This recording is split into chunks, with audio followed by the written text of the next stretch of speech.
bugger. I thought I got it that time. I switched on the desktop audio, not the mic. I was going to rub your noses in it to say I got it right tonight, but I've already screwed up. Hey, that's this channel. How are you all? I hope you're all well, and I hope that none of you are suffering from the coronavirus. My thoughts are with everyone and anyone who is having to self-isolate or actually has the virus. Yes, colon, I know, I screwed it up and I got it right quickly. Never mind. So, what's happening? Let's have a quick look and see who we've got in here tonight. I can see 9 o'clock here, just dropped in. Hello, that is the time. Elizabeth, welcome to you. Vulcan 900, you don't have to go really, chap. You're welcome to stay. Steve Martin, good evening to you too. Patricia Desangelis, I hope I said that all right. Hello to you. That's a new name on me. Andrew Baker, hi. Yeah, I'm fine, thank you. No one here is currently suffering. And just scrolling back, who else we got? Jeff P. Hello to you. And Elizabeth, I think I've already said to you. And Dora and Koo. Dora and Koo, yep, I've got it here. Please remind me during the stream, and we can all have a fresh update on my not so fresh cheese award. So I hope you've all had a good week. I've got an interesting video coming out tomorrow. A certain guy burned fat till my stomach is as flat as the earth. He'd done a video which I did a debunk on, and he wasn't happy about it. So he did I can't even call it a debunk video. He did one long ad hom attack on me. So tomorrow night, I think it should be 9 o'clock, but tomorrow night I'm doing 9:15, sorry. Doing a premiere where we give him a bit of a roasting because he deserves it. I don't mind people calling me an idiot. I don't mind people saying I'm wrong. I don't mind people coming out with stupid, pathetic evidence. But pure ad-homs, that deserves a roasting. As does a certain other person who shall at this point remain nameless, who if he carries on like he is going to get a severe roasting. I don't know if he's watching, but he might regret it. It's happened before. You ask Right the Hand. Where is Right the Hand anyway? Is he still in a cupboard somewhere shouting? So Vulcan 900 came out with his amazing knock-knock joke. Who's there? Orange? Orange who? Orange, you glad it's not a flurf? And people complained about my news update tonight on the coronavirus and a thief who broke into a house. I hope you've all caught that. All these comments saying it's a dad joke. I thought it was quite good. But someone made a nice comment saying, thanking me because it's the second one I've done, and saying we all need a bit of a smile in these days, and I think you're probably right. And that was the idea behind it. The problem's going to be coming up with more witticisms or jokes about a deadly serious subject. But we shall try and smile. Always a smile. So if I scroll down, because a few more names have popped up. Pie Parrot, hello to you. Andma? I like that. That's great. A little icon with a mask on. Brilliant. Theoretic, hello to you. Martin H. Hello again. Is that everyone? I think that's just about everyone. Oh, IO504. Did any flat earthers take up my offer? Well, there's a story. Mitch has a free run at it until this Saturday. He can still enter after that, but I've given him a free run until Saturday. And then there's a week for any flurf or any globehead to have a crack at that competition. So, yeah, please, if one of you actually is sitting there thinking, actually, you did say that, Mr. Sensible, then please, honestly, have an enter, because if you win, you will get the £100 either to yourself or to a charity of your choice, and that can remain secret if you wish. But yeah, I would rather you had a go and show me wrong, because I would quite happily say, hey, do you know what? You're right, I did say that. It's not what I meant. I did misspeak, but I did say it. So here's your money. But as for how many entries, you're going to have to wait and see. So that's the latest on that. I might give an update Saturday. It depends. I'm thinking I'm wondering if to do a video for Saturday night. I'm sort of keeping up on a roll. I'm doing a video just in time for the slot, although I have done the one for tomorrow. So I'm not sure about Saturday, whether I'll do that or a live. Not sure. Martin H. abandoned a most haunted premiere for this. What was that haunted premiere? And Dark Knight. He's awesome. Good evening to you, Dark. Glad you're in here. Hey, I won. Opus 1. Hello. Opus 1 won. I can't prove me wrong. I saw your comment, Opus, but you need to put it in a video entry to stand a chance, okay? T. Well, I hope everyone's having fun and games and actually managing to buy something in a shop. I popped out to a local co-op today with one single bag. I wasn't going to be ridiculous. And I came back with 2 tins of soup and 1 tin of tuna. A small tin of tuna. That was it. And I was at Tesco. And for those of you who don't know what Tesco is, it's a major supermarket here. Well, the major supermarket. And there was shelves empty of eggs, empty of bread, empty of dishwasher and washing up liquid and that sort of stuff, empty of meat, empty of pasta, empty of tinned food, and a whole wall of shelves empty of all sorts of paper products. Bit crap, really. And I had a chat with a couple of the ladies who were working in the clothing area and just asked how they were going. And they said they've been suffering from abuse from people. One person went up with a whole trolley load of stuff, only for the till lady to call the manager over. Manager says, no, you can only have 2 of each thing. And they hurled loads of abuse at the manager and then walked out with nothing. More fool them. I would have thrown them out anyway, as soon as they started the abuse. Excuse me. Yeah, not good. And actually, that's going to be related to, let me just get this going. It's going to be related to the topic for tonight, which is COVID-19 and conspiracy crap, because it's out there big time. Patricia, you said your local shops are fine. That's good. We did go a couple of days ago and it was fine there. There's only a couple of things out. The big shops are cleared out. Mad. And IO504 says the smaller shops have more stock than the big supermarkets. Yeah, I did hear someone say that a lot of these people who are buying loads of stuff are to resell at corner shops, which is a bit unfair. But that's if they're doing that. And if they're selling it at the fair price, which means that little local people in a little area get a chance, then that's good. But I did hear a rather sad story, I read it last night, of someone who had actually managed to get some toilet roll, and it was pretty much a free-for-all. And he said that there was this elderly couple stood there just with a basket, looking totally lost. So he gave them his toilet roll that he'd got, which I think is wonderful. That's more what we need. Hello, Frank. Stuck in a snowbank in the middle of the road in Colorado. Blizzard. Blimey, it's quite nice out here. Well, it's a bit dark now, but it's been not bad here today. You stay safe, yeah? Yeah.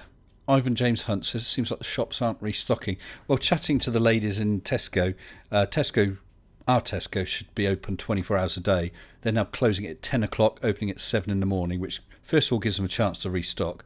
Secondly, normally at night they would have hardly any staff on. They get totally swamped. And thirdly, they were just receiving abuse, so they've closed it, which is quite a good idea. And some of our local shops are doing the thing where the first hour is for elderly and vulnerable people only. Cracking idea. And actually, where I live, little village, about half a dozen of the ladies in the village have got themselves organised. I think it's 2 ladies for each road. And a leaflet drop went round for anyone who's vulnerable, who needs prescriptions picking up, who needs taken to the doctor or shopping done, offering to do that, which is wonderful. I think that the small communities are going to be much better off in the big cities. Less people to pass anything around with, and certainly our village has got a really good community, and people will help each other out. A few years back, there's a guy, friend of mine, he suffered rather a severe stroke, and obviously had to go to hospital. And when his wife got back home again, she found that the ladies in the village, it's not just the ladies who do it, but this was the ladies in the village, had organised so that she wouldn't have to do any shopping or cook any meals for 3 months, because they'd drawn up a rota so she could go to work, go see her husband, come home, and there was a meal ready for her and her family. That's what community is, and that's wonderful. Frank's got a friend from church coming to pull him out of the snowdrift. Good stuff, Frank. I hope you're okay. Hello, Eric. I will be sensible. You too, and stay well. Yeah, Pie Parrot says most elderly staying in, carers or relatives should be able to shop for them. Yeah, absolutely. Absolutely. And I have said before, but I don't know how many of you are aware, but in my house we've actually got 3 elderly people. My mum and, I nearly said her name, Mrs. Sensible's mum and dad. 2 of them are sort of mid to late 70s, one is early 80s, so vulnerable. One of them needs carers, which come in sort of twice a day. They actually rang up the other morning just to check that no one was self-isolating. I don't know what they would have done if that had been the case, but they checked to make sure no one was self-isolating, so that if they needed to, they'd be able to wear all the protective gear, which is wonderful, because if they're doing that with us and doing that with everyone else, it helps protect people as much as possible. Vulcan 900, Colorado snow is snow joke. Another dad joke. Sorry about that. Good time to be a pensioner, Danny. Is it? I guess it's not going to be a bad time as long as you've got people looking out for you. Could be a bit rough for those who haven't, though. And Aniceto Maldonado. Hopefully, Aniceto Maldonado is out of toilet paper, been dragging his ass across the front yard like a dog. Oh dear. Well, maybe you should order in some newspapers or something. I think that would be preferable to doing that. I did hear. I saw a comment on one story where someone said, I was in the supermarket and I asked the girl at the till if there was any toilet paper, and she said no. And it was the longest walk of shame with my trousers round my ankles back to the lavatories. I think that's wonderful. I've got a dark sense of humour, and I love that. Not related to the subject, but I heard a guy on the radio about a week and a half ago. He was actually introduced as a blind comedian. And he said, my name is so-and-so, I'm a blind comedian, so expect some dark humour. Love it. Absolutely love it. Mr. Andrew, your home care was cancelled. Man, I hope you get something else sorted for that. That's not good, is it? Not good. And Steve Martin's just offered to take elderly people to the shops, scrolling, that open early on our local Facebook. Question is, will they accept I'm being genuine, or do they think I'm trying to scam them? Well, I don't know what your area's like. That maybe it's a big city. It could be a bit more difficult for you. In a small community, of course, where most, in my community, we've got about 200 houses. Most people know pretty much everyone, at least by sight, if not to chat with. Yeah, I mean, that sounds very kind of you. And actually, it's been really good to hear of so many groups and so many community type things that are happening.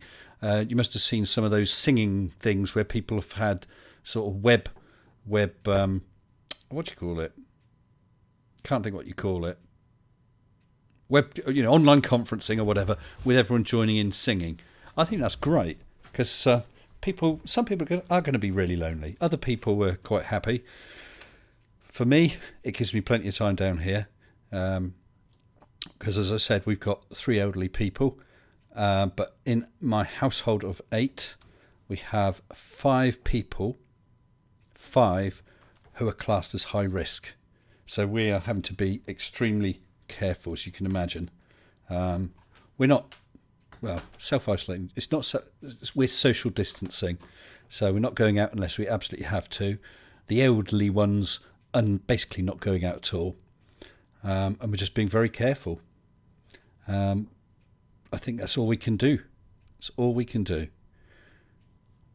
Spaceman? Did I see Spaceman? Casual Spaceman. Hey, hey, hey. How's it going, pal? Do feel free to drop in. I can see we've got a couple of others in the live waiting room. So, Cash, if you want to drop in, please do so. If you've got other plans, not a problem, pal. It's just nice to see you here. Not being able to catch up with you for a while. And I have been speaking on and off with Jim Skipper. And we're looking to get him back on the live stream sometime in April. So I will be sure, Casual, be sure to invite you on there. And then if you want to, and it works out, that would be cool, as it was the last couple of times. Ivan was social distancing way before it's cool. Yes. I said to my missus, you see, I'm right. My sort of Asperger's traits and not really being a social person. Can you believe it? But not really being a social person. It was the right thing. Always was. It's everyone else who's weird, not me. She hit me. She always hits me. You can tell that I didn't listen to her when I had got 2 black eyes. I just didn't listen the first time. So who have we got in here? Let's have a look. We've got a couple of new people in the well, I think they're new to coming on. So I'll give you a shout now. I'll give you about 30 seconds. And the 2 of you, I'll drag over into the chat room, into the live chat room in a minute. So that gives you a little bit of warning, okay? So you can grab your drink, have a swig. Dark is back. Had you been gone, mate? Hyper-virtualist communism. What's communism? How's Arnold holding up? Well, do you know what, Opus? He was in here all afternoon while I was working on a video, and he's been sat on my desk, and I go to grab a drink ready for this live stream, and he decides he wants to leave, which is a shame. If he comes back to the door, he does scrabble at the door, I shall let him in and get him on stream. So let's see who we've got. Oh, one of the people has run away. It's a bit scary. But the other's still there, so I'm now going to drag him over. Hello, good evening to you. Oh, 1 second. I remembered the sound this time. Hello, good evening, and welcome to you, Flint. Hello, Mr. Sensible. How are you, pal?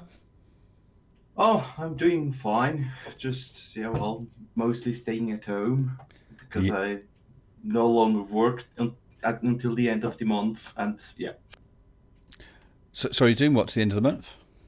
I no longer work until the end of the month. Or is that because of the virus and problems there? No, actually, it's because I'm changing jobs, and now I have some vacation days which I need to take. So okay, here I am, free some holidays. Oh, again. Actually, I mean, I'm on leave right now, and it's probably not a bad time to be on leave because this is all sort of kicking off, isn't it? As always, I don't want anyone to dox themselves or give out any information they don't want to. I can't remember if you did say, because you've been on here before, haven't you, Flint? Yes, yeah. I was. I can't remember what information you did give about what area of the world you're in, because whatever area it is, how are things holding up there? I'm from Switzerland, and currently the government declared an extraordinary situation, and basically told everybody to stay home, yada yada, the whole thing. But actually, you hear anywhere. But they're slowly getting through it, and I think things start to settle slowly. But yeah. So, do you think most people there in Switzerland are following that advice? Because Switzerland, to my mind, if I was to think of that, I would think that's a country where people would listen to the government. Is that correct? For the most part, yes. And of course, there are always the exception to the ones who follow it. Because we were actually on a stroll today, and we had many elderly people going about, but to say that mostly them were just two of them. So going out because it was really sunny, it was warm, and it's good to keep yourself moving. And each time we had an interaction with anyone, we always kept distance. Yeah. And yeah, so everything is, I think, slowly and is kicking in. Yeah, I think, well, certainly in my area, most people are okay. I see that Aniceto Modano made a comment saying the millennials are ignoring warnings, they must not have grandparents or kids. I have found it's been two groups, actually, and it's not painting everyone with the same brush, but there are a certain number of elderly who are very stubborn and the sort of, I've made it through the war and, I can do anything, and just ignoring things.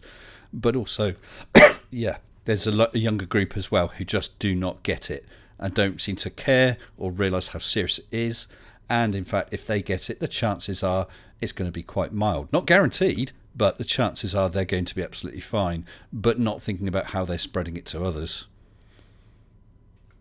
Yeah, that's what I also a bit see. But again, I'm coming from a higher education, so I'm doing a bachelor's degree in science.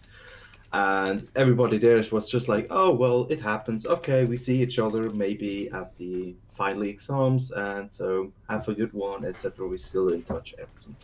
But I also see the ones who are a bit anxious and everything, and I am too. That's completely normal, and I already have some issues with that. So it's too much stress for my body, and it reacts with headaches and stomach problems, and so it is normal to be scared and just stay calm as much as possible and keep on talking.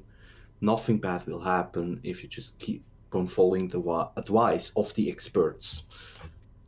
Well, yeah. I mean, there's never any guarantees for any individual, but the more that we work together. I mean, obviously, if I don't go out and don't bump into my neighbour, then I'm not going to catch anything that he may have. So if everyone's basically keeping themselves to themselves, that virus is going to find it a lot harder to spread, a lot harder.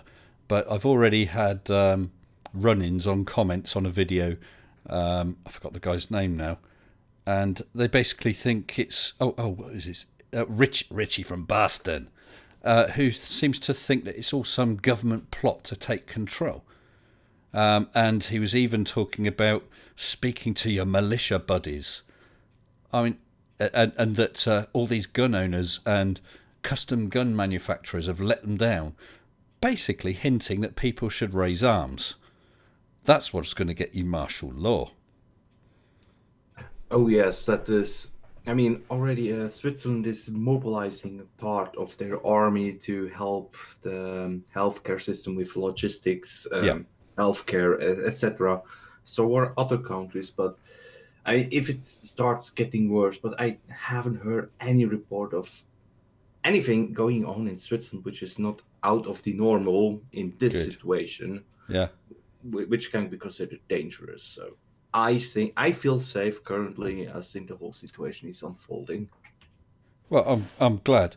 I mean, they're talking about, well, they are mobilising military here to aid, aid with whatever needs help with, including training up a number of them to do deliveries of oxygen to hospitals and so on. And why not? I mean, these soldiers are there to protect and help us all, so it's a perfect time to make use of them. But of course, some people, oh my goodness, I've seen a military vehicle.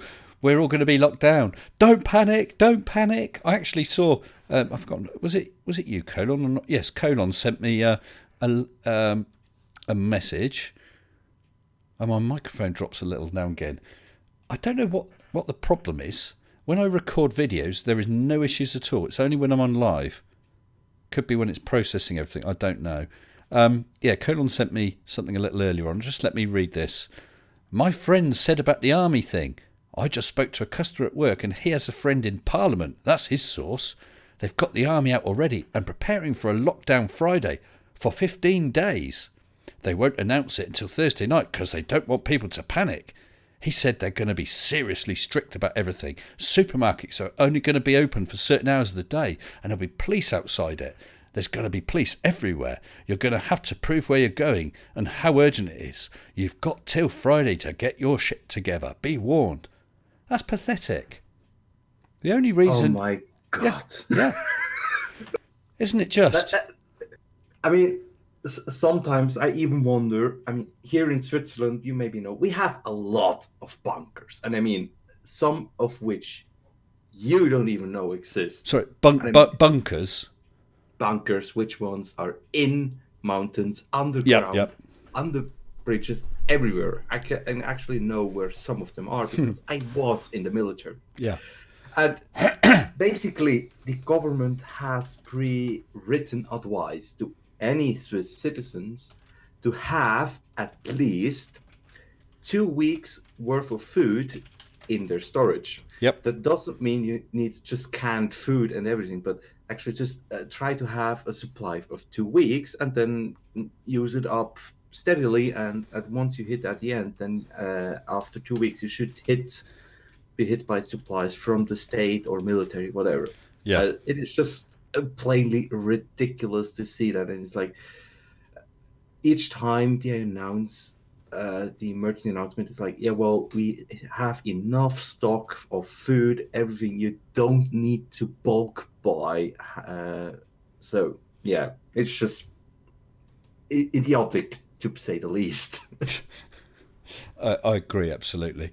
And if everyone maintains their social distancing, goes out and just buys a reasonable amount of food, so there's no issues, then there would be no need for any excess policing or military or whatever. But it's those idiots that are doing all this panicking that's going to make something like that happen, because they will step in if they need to. They have to. They would step in. I don't know. I can't believe how some people are just panicked. This guy was also talking about the fact it's all to do with 5G. Oh my goodness! Yeah. But yeah. Well, worse than that, Flint. He actually doesn't think there's a virus. He thinks it's all bull. Oh my, yeah. I saw the video made, and I was just like, "Oh, it's about 5G," and I'm just, yeah, listen to that. No. Well, because go on, carry on. I just had actually the technical breakdown of how 5G works and why the antennas are so specific and why they need to be built like this. Basically, the dosage a normal human will get from those antennas is so demonstrably little it can be, disregarded. The ones you receive right now from my mobile phone is much more than the ones you will receive from. Do you remember in the 90s? In the 90s, people were panicked about that. But we've got two people back in the waiting room, Casual Spaceman and another guest. So I'll give them a few seconds warning, about 30 seconds warning, and I'll bring them over into the room as well. Yeah. I mean, I was also sent a thing by Tiffany Hall. Sent me a video of people on the beaches. I think it was at Clearwater, Florida. Never seen the beaches at Clearwater. The water's not very clear there. But anyway, loads and loads of people just happily splashing around in the sea, all on the beach together. I mean, if someone there has got it, how fast is it going to spread? How many people are going to spread it to? Absolutely crazy. I was just seeing, just as an aside, TGK2K said he ordered £100 worth of shopping and only had £20 worth delivered. Yeah. Well, let's bring these guys in. Number one, number two. And we have my previous guest, the wonderful creator, Casual Spaceman. Hello to you. Hello, Mr. Sessmore. How are you? I'm not bad at all, sir. And you? Not sort of seen much of you lately? No, I've had a few sort of health issues and things like that been going on, and life getting in the way a little bit, and things going on. So yeah, I've been a bit quiet in terms of content recently, but yeah, I'll be back. I'll be back pretty soon, I'm sure. I'll be back. Well, I certainly hope so. and we have another person. I don't know if you want your name read out. Do you want your name read out, or have you got another name that you want to be known as here? Me? Go for it. You, Mr. Andy Woods. Hello to you. That's me. How are you doing, Mr. Rice? You okay? Not so bad. Not too bad at all. And I hope that... Oh my God, I got corona. Oh, no. I hope you're... Let's get out here. It's too late. Everyone who's watching this channel and who watches it tomorrow is now going to have to go into isolation. Yeah. Already have we? Yeah, sorry, Andy, you were just saying. No worries. No, I'm currently looking after my son because my missus has had to go to work late because of she cares for a woman who has heart issues and stuff like that. It's all like private care and stuff like that. So I've altered my hours. She's altered her hours. So we're trying to make both ends kind of meet either way. Yeah. And whatnot. Yeah, I guess a lot of people are having to juggle things around, especially with the number of people who are been made redundant or have now got to stay and look after kids and so on. Bit of a mare, really. I'm just grateful I'm not in that position. What about you, Casual? How are things affecting you? Well, here in Northern Ireland, we're not too bad. I mean, we're in a bit of a unique situation. Is that we're obviously part of the UK, but geographically, we've got to take into account the Republic of Ireland because those of you that don't know, we've got a political border, but it's not a physical border. In other words, you can travel between the Republic of Ireland and Northern Ireland, or essentially the UK, without any kind of restrictions. You can travel freely across. So we're having to sort of take into account what's happening in Ireland as well as in the UK as well. So it's not too bad at the moment. We've got off pretty lightly in terms of our region. So we're okay at the moment. I mean, just sort of really preparing ourselves, getting geared up. But the shops' shelves are looking emptier and emptier each day. Each time we go to the supermarkets, they're looking emptier and emptier as we go along. And I've seen photographs of people in England and Scotland and things like that looking at rows and rows of shelves empty. So I think we're yet to follow it a bit. But yeah, that's probably our biggest worry. I mean, my girlfriend's got an elderly mother. And my mother's mother and father are pretty fit for their age. Actually, they're in the 80s. So I'm not too concerned about them, but they're within that bracket. So it's a bit of a worry. But it's just a bit of a worry as to how life is going to be over the next coming months or however long it might be, that's the thing. I fully understand. I've actually just connected my phone up. I took some photos while I was in Tesco the other day. If I can get it to work, I will show you. I see that Andy's dropped out of the room. He's gone into the waiting room. I'm not sure if that was a choice. I don't want to just drag him straight over. He's been having some audio issues or microphone issues, I think. I see. He's now dropped out entirely. Okay, well, I'll look out for him when he comes back. Yeah, my phone's playing up a bit. It's connecting and unconnecting. I think it's got a dodgy connector. Not a virus. It's connected again. Yeah, because what I'm going to try and do is grab these photos, because it was quite astonishing, really. Yeah, so in Northern Ireland, we're quite light. We've got about, I think at the moment, as it stands at the moment, it's not a whole lot. It's 77 cases, and we've got a population of about something like 1.9 million, 2 million, something along those lines. Yeah. 3 times of that in the Republic of Ireland, which have got about 300 cases or so, give or take. We've had a first death announced in Northern Ireland today. It's starting to pick up a bit. Yeah. Well, it looks like I'm it's copying those photos. It might take a little while because it's not the quickest of uplinks. That's all right. But maybe it's done it. And what I'll do is I'll take you through. I'll have to get this set up anyway. So let's carry on chatting, and I'll get this set up and see if I can do it without closing down the stream or doing something stupid like that. Yeah. Just don't type sudo rm -r of -- no preserve root / into your console. That is quite fatal. Well, right, okay. I'm not got a Unix box. Or is Pity. Yeah, I used to do Unix.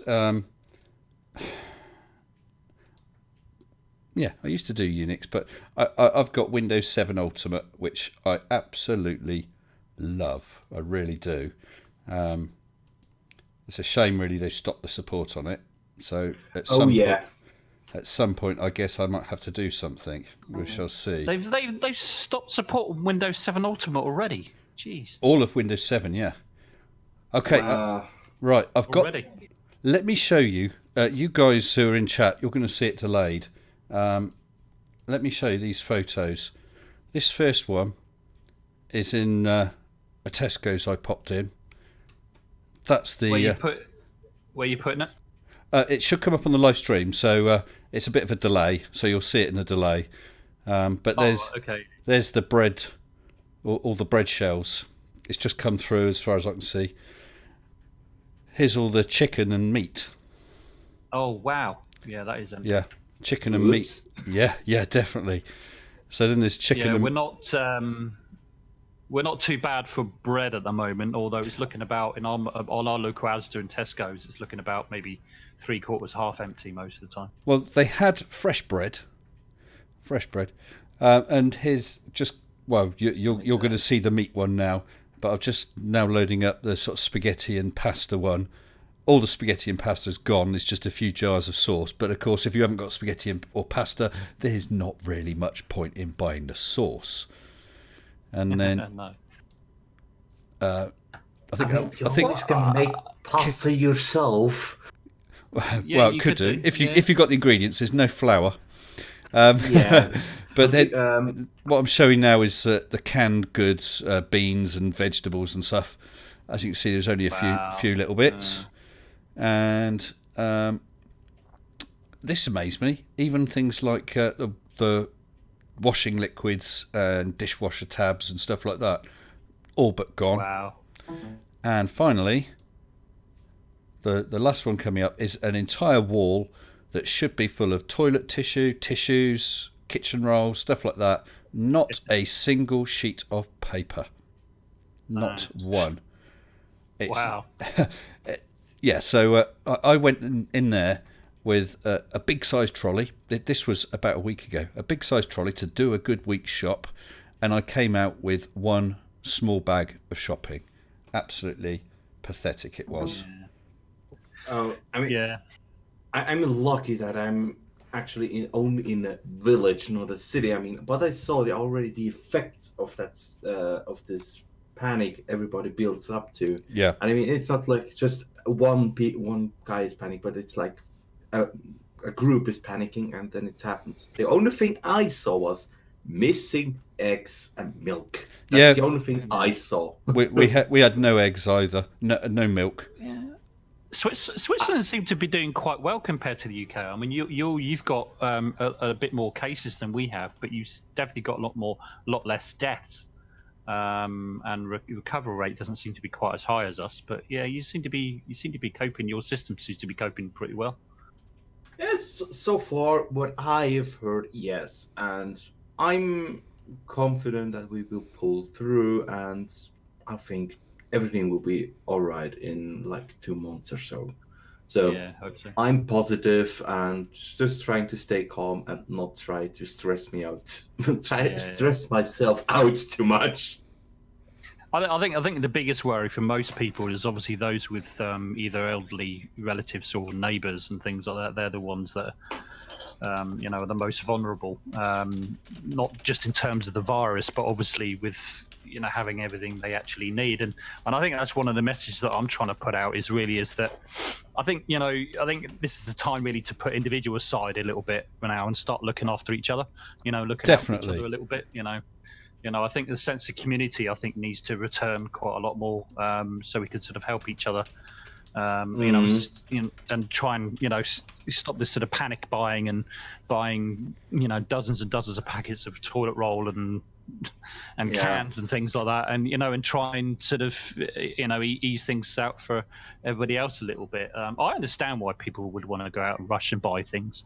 It's a natural reaction to something like this. But Well, I think the really, good thing is these idiots who have bought stupid amounts of something, they're going to run out of money and or space to store it in. And well, yeah, exactly. as soon as they realise, well, do you know what? No matter what, I've got more than enough toilet roll. I've got a year or 2 years supply of toilet roll. I'm not going to buy any more. Then suddenly it'll all be available again easily in the shops. The problem is, Martin H. F-U-N-N-E-X. I remember that now. F-U-N-E-X. Good sketch that was. Sorry, I was just talking about the two Ronnies. You remember that? Yeah, I remember that. Yeah, I know exactly what you're talking about. Yeah. F-U-N-E-X. Oh, was it Swedish or something like that? It was supposed to be something like that. Yeah.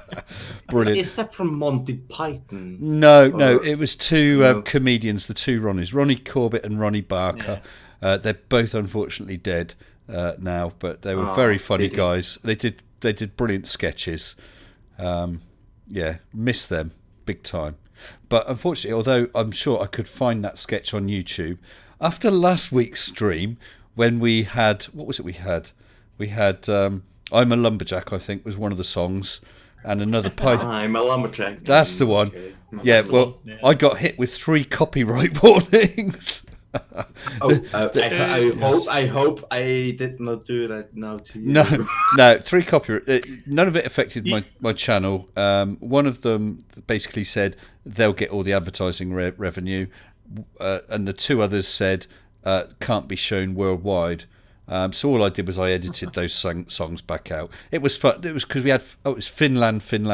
We had Finnish night last time. It was great fun. Oh, nice. I love the Finns. I actually can a little bit of Finnish, but it's not much. And I've just brought in another guest, Mr. Philosopher of Nonsense. Hello to you, sir. You almost flubbed my name again, Mr. No, I almost swore. Philosopher of Nonsense. Casual and yeah. I see what you're doing right there. Yeah. How's it going where you are, Phil? It's a beautiful day outside. All the shelves are clear at the store. But yeah, other than that, pretty good. Good. And I trust that you and yours are all fitting well and healthy. Oh yeah, well, actually, I already had it, so I was over it before it was. I had it before it was cool. Actually, before it's cool, yeah. Before you could swing some time off work, you mean? Yeah, well, maybe you feel sort of you're coming down a bit with it again for 2 weeks in the sun.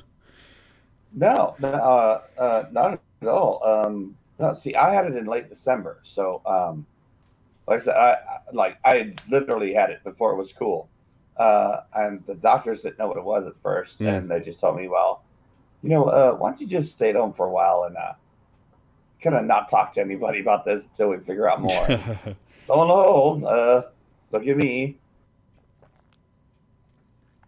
The interesting thing is, did you go into full sort of self-isolation or just like ordinary if you had the flu and if your friend popped round you'd see him and just try not to sneeze on him, but that's about it? Oh no, I've seen the outside. Full isolation is my MO. I mean, that's my norm. Have you I've seen outside. So you've never been outside? Well, I mean, for shopping and stuff, but I don't like people, so that's all right, Phil. That's all right, Phil. People don't like you either, mate. Introverts unite. Wow, I'm gonna go cry in the corner now. Okay. Yeah, we'll tell that to someone who cares. I mean, I've got to be honest with you. I don't go out a whole lot, to be honest with you, because I'm not working at the moment. I've got some health issues and things like that, and I don't like shopping much. to be honest. Food shopping, I don't mind. So, I just pop into town when I need things or go to appointments, and, I go out with St. John's sometimes, but although that's come to a grinding halt with St. John Ambulance at the moment with events. So, yeah, I'm not going out a whole lot. So really, it's not a big change, although I'm just not going out as much at all anymore now. So, Well, maybe it's a thing amongst YouTube creators, Kaj. Maybe we're all a bit keep ourselves to ourselves. Hermits. Yeah. Because well, see, I said I don't like people. I like persons. You're a person, and that's a person, and there's persons in here. he likes us. He People, likes us. I don't like. The collective. I know what you mean. The collective. Oh yeah. Yeah. The herd mentality. People are dumb, panicky animals, and we all know it. There are two things which are infinite: the universe and the human stupidity. I'm not so sure about the human stupidity. Well, I mean, I messed it up. You did. Never mind. I think human stupidity is kind of universal, really, isn't it? I mean, the kind of reactions that we're seeing is pretty much what you'd expect to see anyway. I mean, I do actually remember watching something on YouTube, and it was about all these preppers, right? I don't know if you know about preppers, but people that prepare for doomsday. And one guy said, there's one thing that will run out in the shops very, very quickly, and that's toilet roll. And I'm like, what are you talking about? Don't be daft. He called it. He was absolutely right. What was the first things were disappearing off the shelves? Toilet roll. But do you know my understanding of how this whole thing with toilet roll started? That one person posted in Australia, oh my goodness, we're going to run out of toilet roll because it's all made in China, which isn't true. Yeah. It's made locally. Yes. And so that's what triggered it. And then, of course, that gets in the news, and people think, Australia's having these problems. They're all buying toilet paper. I better buy toilet paper. Bang. Well, this is it, isn't it? Panic buying kind of like has a snowball effect. You only get usually a small number of people that will actually panic buy. But when people start noticing things disappearing off the shelves quickly, they think everybody else is panic buying. I need to get my share. And this is what actually happens. So you get a knock-on effect. It's like a snowball effect. So really, the majority of people that are panic buying are not panicking because of what's happening. They're panic buying because other people are panic buying. Because they don't want to get caught with no toilet roll. Yeah, I normally buy a pack a week or whatever it is. Oh my goodness, there's none there. So I've got to make sure for next week. I ended up with we ended up with about 50 odd toilet rolls, but that was purely out of miscommunication, really, because we believe you.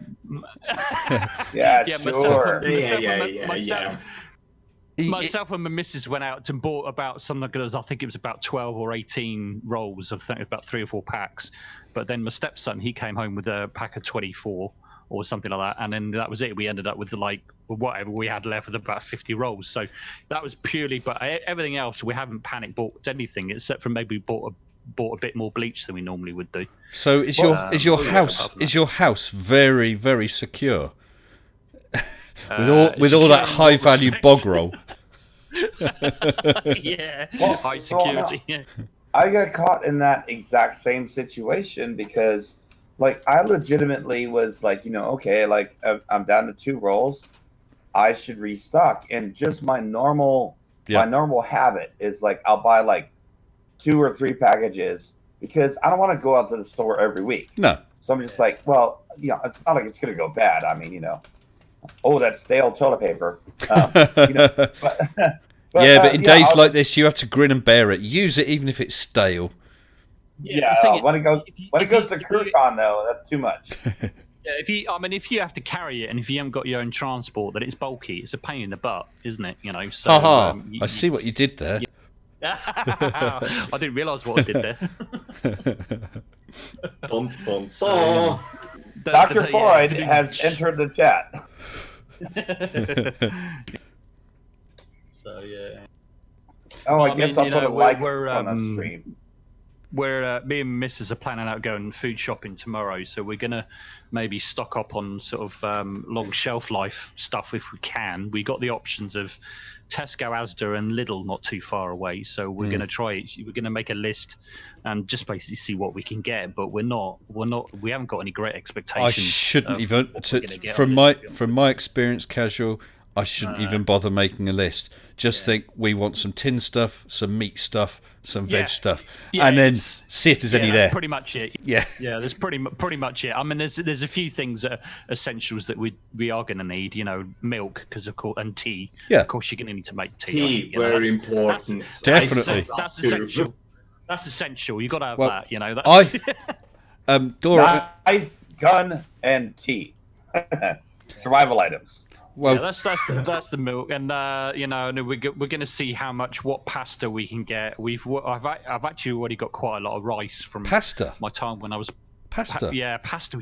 But Can't casual. They don't sell pasta in the shops anymore, mate. It's gone now, isn't it? But I've got this emergency supply right here.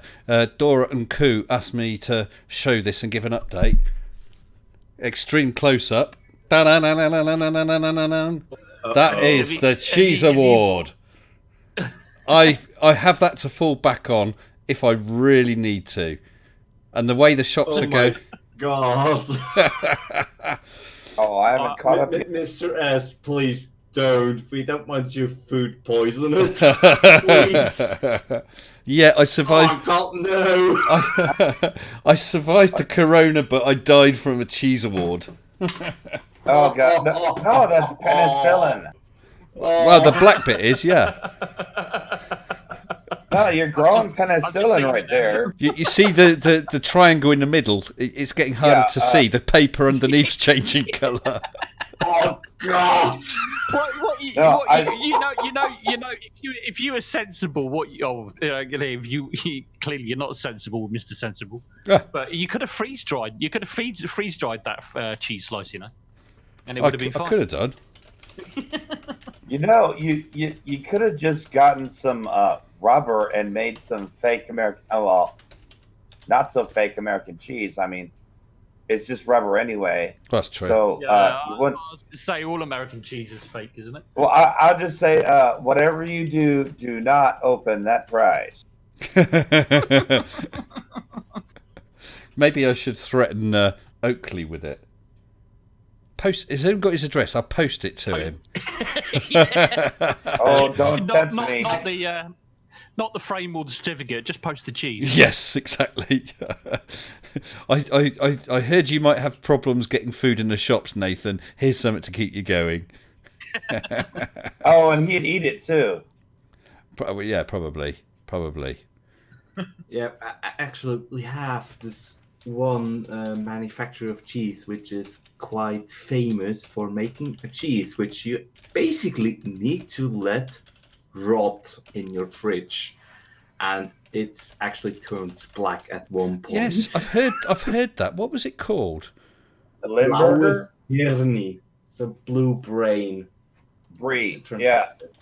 Not brie. Blauwe Hirni. Blue brain. Is that's a type of cheese, is it? What does it taste like? Actually, I just had it today, and it's not. The taste wasn't involved that well, but it is. Yeah, I think you can just describe it as smelly cheese. The taste is phenomenal when it's fully developed, as in fully rotten. Is it a soft cheese? It looks like a soft cheese, but I'm actually going to share a picture if I don't know. I'm taking that sort of dark stuff as the mold or all around it, I guess. On my yes. Sorry, what's that? On his the cheese that Flint's talking about. Yeah, the one on the that's the thing is cheese is the only thing that we humans will gladly eat when it's completely rotten.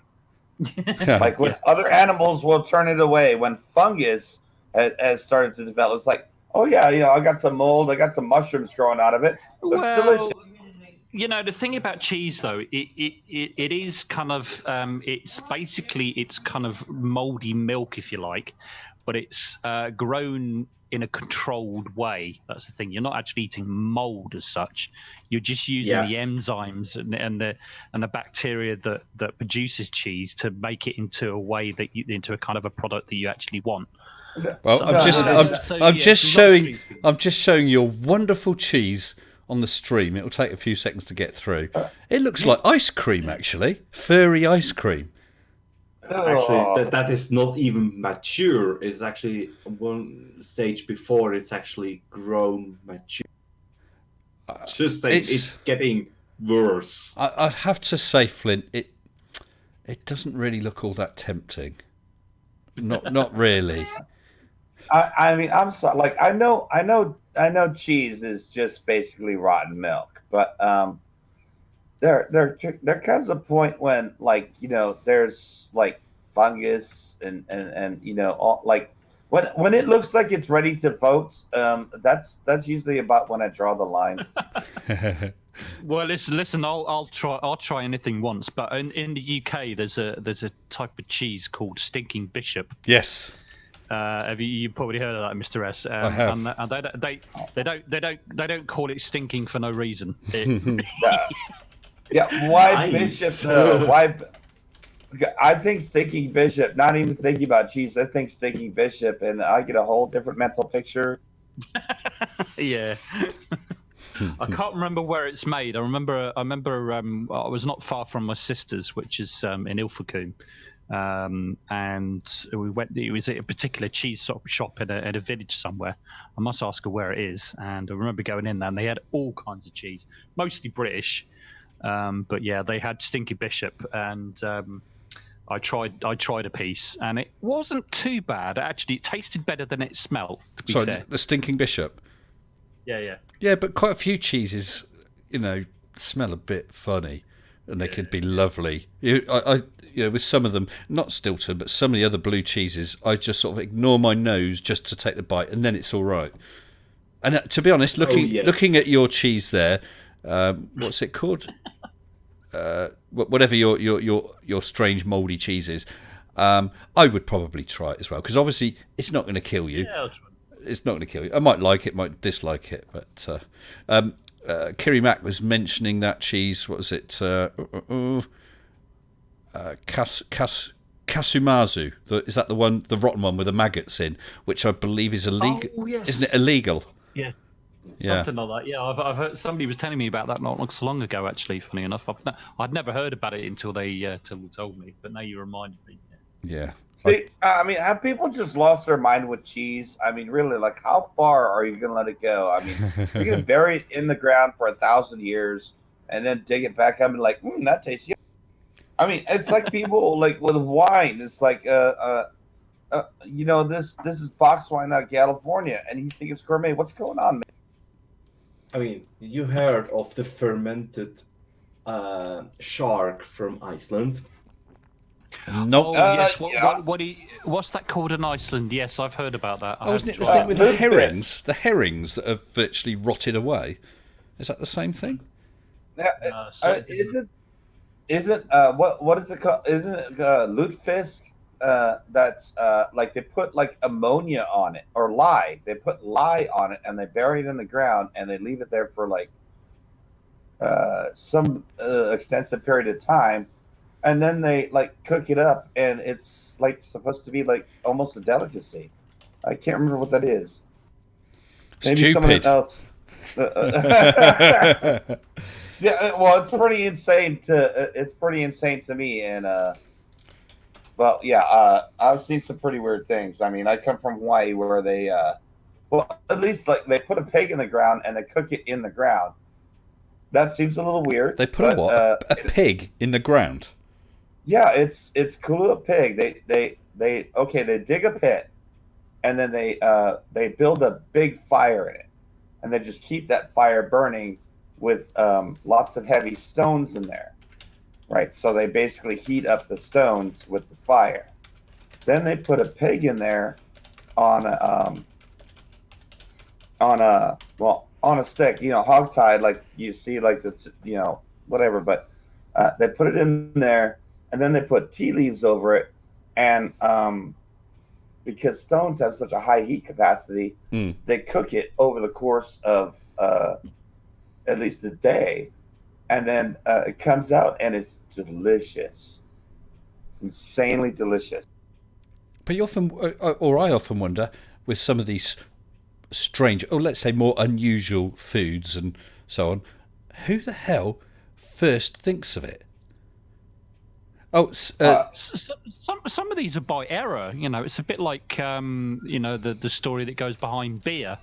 I mean, there's lots of different stories about that it was invented purely by accident. Because they mixed a certain fruit or liquor or something, mixed it with yeast, and then left it, and it went mouldy and horrible, and then they drank a little bit of it and got drunk. You know what that is right there? You know what that is? That is literally the historic form of dare to drink it. Sorry, what was that? That finished all of a sudden. What were you saying, Phil? No, the historical form. You remember when you were kids, right? It's like, oh my God, that's gross. And then somebody says, I dare you to drink. That's literally like the 5,000-year-old version of that. Oh my God.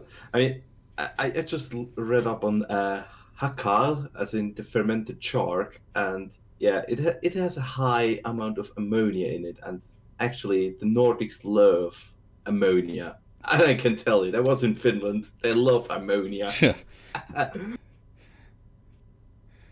Well, I mean, I'd like to try different foods. Some foods are just too difficult, and I know that I couldn't eat them. Like live octopus. Yeah, I don't like squid octopus at all. Live calamari. Yeah, no, I don't like calamari. Tasteless rubber.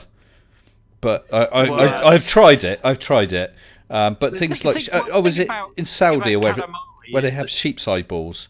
No, I know that I could not. I couldn't do it. Maybe something like that. I couldn't. But the thing is about calamari. Everybody says, "Oh, it's too rubbery." But the thing is, the reason why it goes too rubbery is it's very much like certain seafood. Is if you overcook it even by about 30 seconds, it can go rubbery, and if you undercook it, you can poison somebody. Okay. So if it's cooked right and you get it just right, it's really quite nice, especially if you season it properly and things like that. And I've had some good stuff, and it's good. Oh, the thing that gets me, the thing that really gets me is tongue. Oh. Now, who started that? I mean, did they were they running and talking, and then they bit their tongue? And they're like, ow, ow, ow. Pause for a second. That's a stretch. Yummy. That's a stretch. Not human tongue. That's ox tongue. Yeah. Well, I just don't like the thought of tasting something that might be tasting me back. Yes. But of course. Sorry, go on, Flint. Actually, the tongue of any animal, but ox in particular, is actually it is a huge muscle, and it has so little fat in it. It is actually a really good thing to use. But yeah, it is. Yeah. It's really cheap.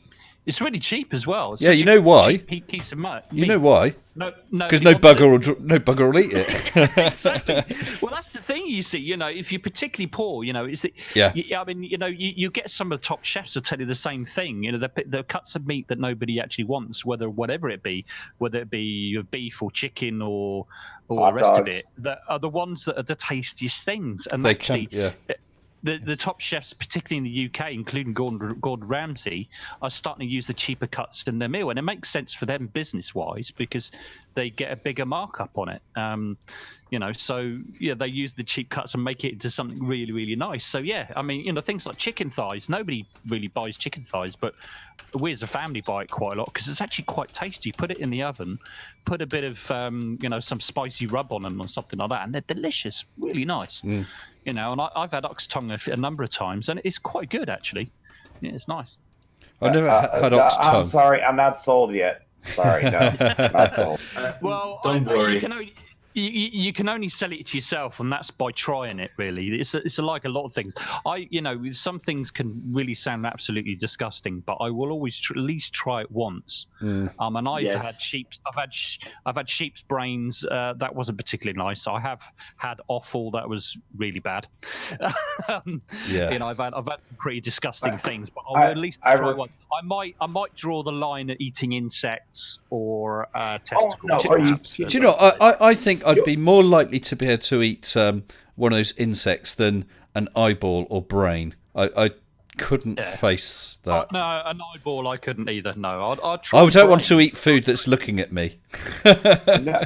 Well, I don't want to. I strictly refuse to eat brain because I don't want to think about what I'm actually putting in my mouth. Yeah.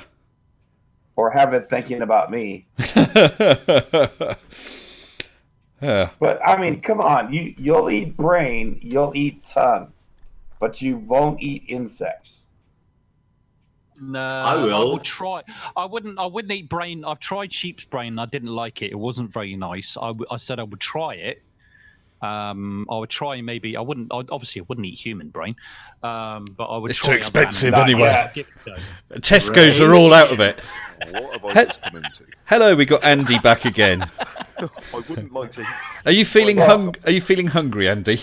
No, not after hearing that. I thought that's the first thing that I heard of a casual. Well, I was about to say, if you're going to eat a flat earther's brain, that's a whole lot of empty calories. Oh my word! Oh my God, that's too much.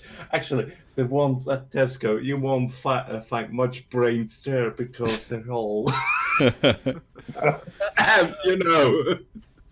Sorry about your lunches, guys, out there in the chat. Sorry It depends on the lunches, time. so. Here it's 10:05 at night, so I've already eaten, so I'm good. But if listen, the way things are going, we might not have much choice into what we actually eat. So, you could be all these things that you're not willing to try. Well, then boo sucks to you. So I'm willing to try it. Fair enough. Yeah. I'm just waiting any moment for YouTube to just jump in and say this stream has been cut off or something else, like that one time. Well, let me tell you, I'm sharpening my spears as we speak at the moment. I'm getting prepared. I'm going to be going out killing some food soon. Yeah. We're going at the moment. What do you think you'd go for first? If you had to, this is the local cats and dogs are looking quite tempting. Well, I was going to say this is a pretty tasteless conversation. But if you had to go for a domesticated animal, what would you go for first? Horse. Horse. Okay. Horse, Actually, I'd have no problem with eating horse. I wouldn't. No problem at all. Horse is delicious. Horse a lot because it's actually really tasty, and we have a really good butcher who sells that, and I love it. I'm sorry, everybody, but I love that. I think there's no need to apologise. I mean, it's not a food we eat here, and so it was a problem when was that? A year or two back, when they found that horse meat was getting mixed in with beef or whatever, because you were supposed to be buying beef. But I would have zero qualms about having horse. I'd feel a little odd, but I could eat dog. The only thing, the problem with dog, because I understand they eat it in the Philippines, isn't it? It's not the meat itself, but the way they've treated it beforehand. Is not So that's the thing. Well, you feel see, that's your guilt. But if it's about survival, there are some things you're just going to have to put on the side. Right. If it's about survival. Right. We should in here. We should have a balloon vote and vote which one of us five, Andy, Casual, Flint, me, or Philosopher, which one we're going to sacrifice to feed the others. Hey, that's not fair. Have you ever heard of that? Fair. This is rigged. Have you ever heard of a balloon vote before, Phil? You not heard the term?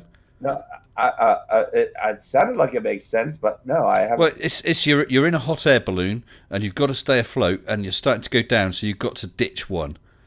So you have a vote. So we could have a vote. Okay, cue Picard slow facepalm. Yeah. Like I saw that come in. Oh, Martin H would cheerfully eat the bloody cats who keep crapping on his gravel drive. Good one, Arnold. as stupid as it sounds, as it is quite common, or was quite common until recently, that cats were still eaten in Switzerland because they reproduce kinda like rabbits. Yeah. Yeah. Well, truth be told, it's not actually bad for you. I mean, technically speaking, if you really were to like take all of our silly consciousness out of the equation, we're meant to eat just about anything. I mean, it's amazing how powerfully strong our digestive system is. I mean, we put McDonald's in there. I mean, it will take that.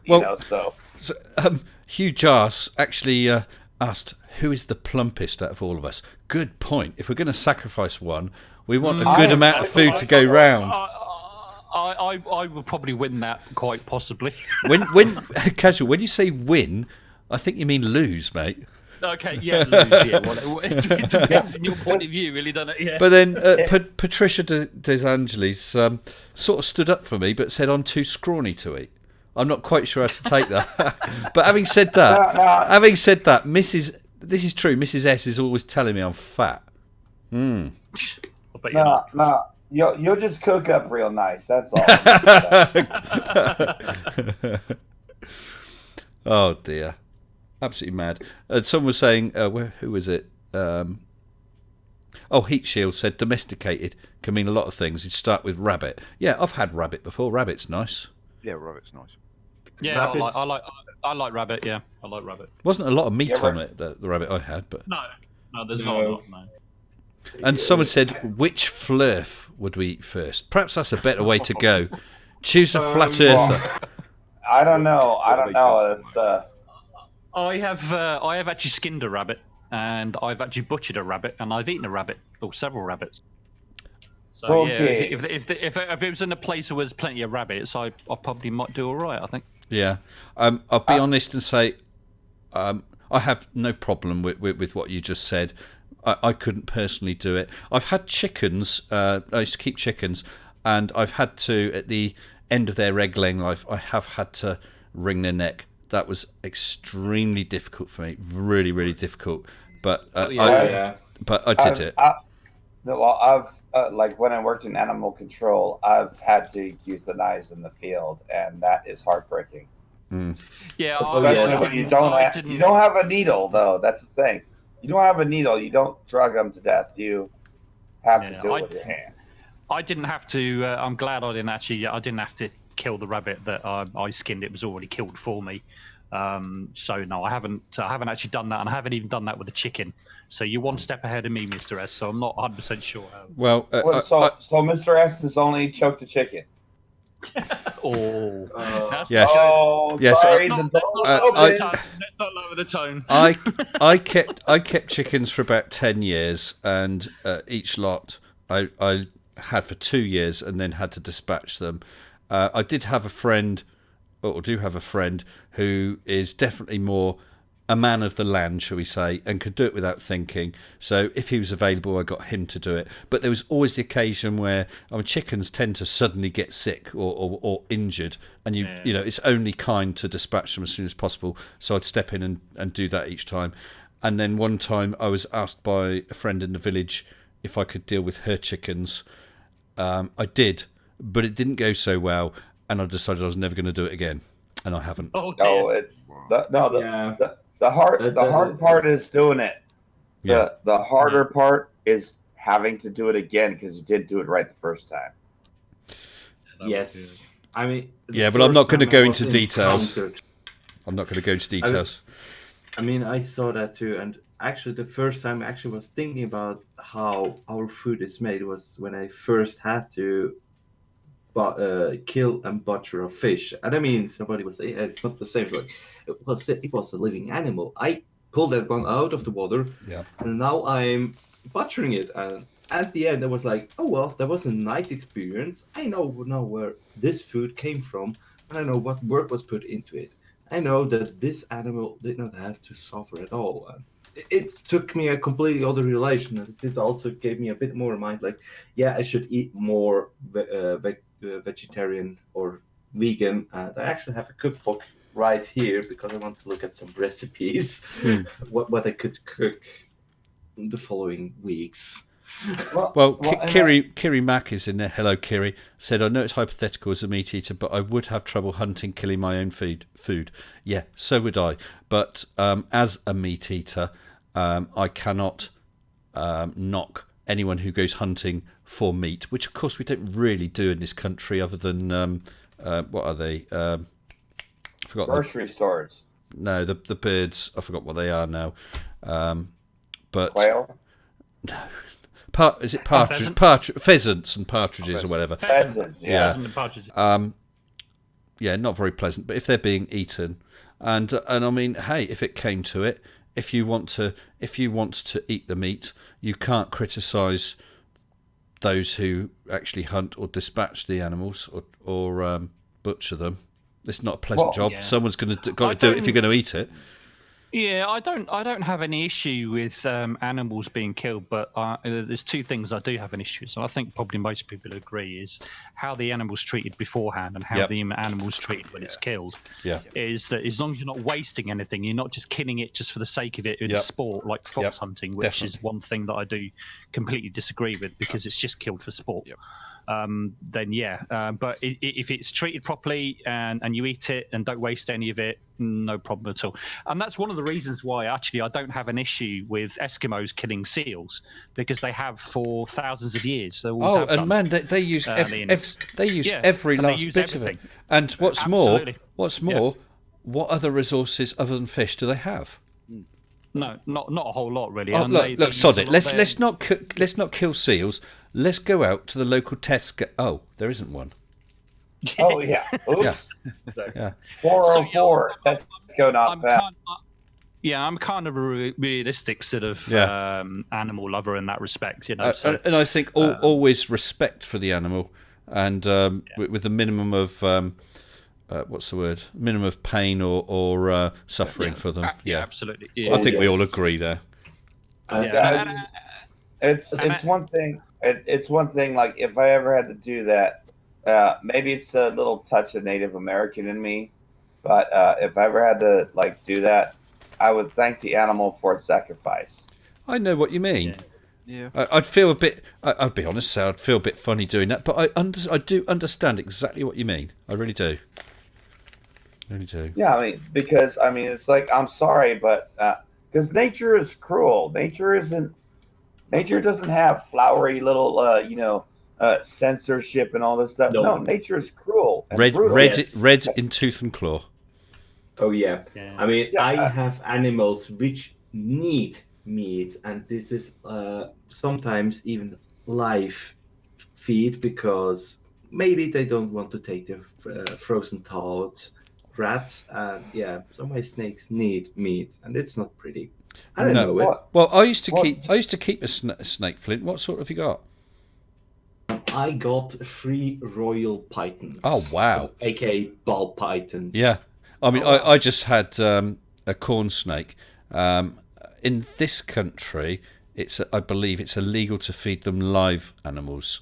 You have to feed them dead ones, and I used to give them frozen chicks. Yep. Mine here it is the same law, but there is exclusion, which is basically saying if they're not taking the frozen thawed, you can feed them live to actually reanimate them to eat. And at one point it was like, my big boy Roxy, yes, I gave all of them girl names, didn't eat that well, and was a bit worrying that he might lost his instincts how to actually eat properly. And I was thinking he might need live prey, but luckily he is now eating better, because he tried to attack me. Oh, yeah, that's scary, dude. Patricia DeSangelis says snake. I tried that.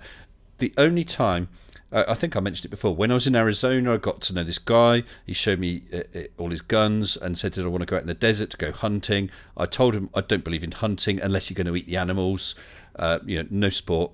And he said, yeah, we'll eat it. So I said, what are we hunting for? And he said, rattlers. I said, are you kidding me? Can you eat those? And he said, yeah. So I was up for that. We actually didn't see any. So yeah, I'd have tried snake. I guess there'd be rather a lot of little bones in it, but I'd have given that a go without a doubt. Yeah. Apparently rattlesnakes tasted a little bit like chicken. Apparently, everything tastes like chicken. Chicken or something. For what I've heard, yeah. Oh, we've got another guest in here. I'll give him 30 seconds warning. I can see a guest. You can see him. No, don't let him in. Don't let him in. What is this? What's the problem with him? Cat's out of the bag. Cat's out of the bag now. Yeah, you said it. We've got to invite him on now. You said his name. No. You said devil. Who said brainy? Who said brainy 3 times? I didn't. Who's to blame? Someone did. I didn't say it once. I said a guest. Actually, you just did. Oh no! Yeah. Let's get him in That's here. all you just Talking did. about Hello, Brainy. Sorry to pull you Seconds. out mid-conversation there. Good evening to you. Hey, how you doing? Not so bad. Hey.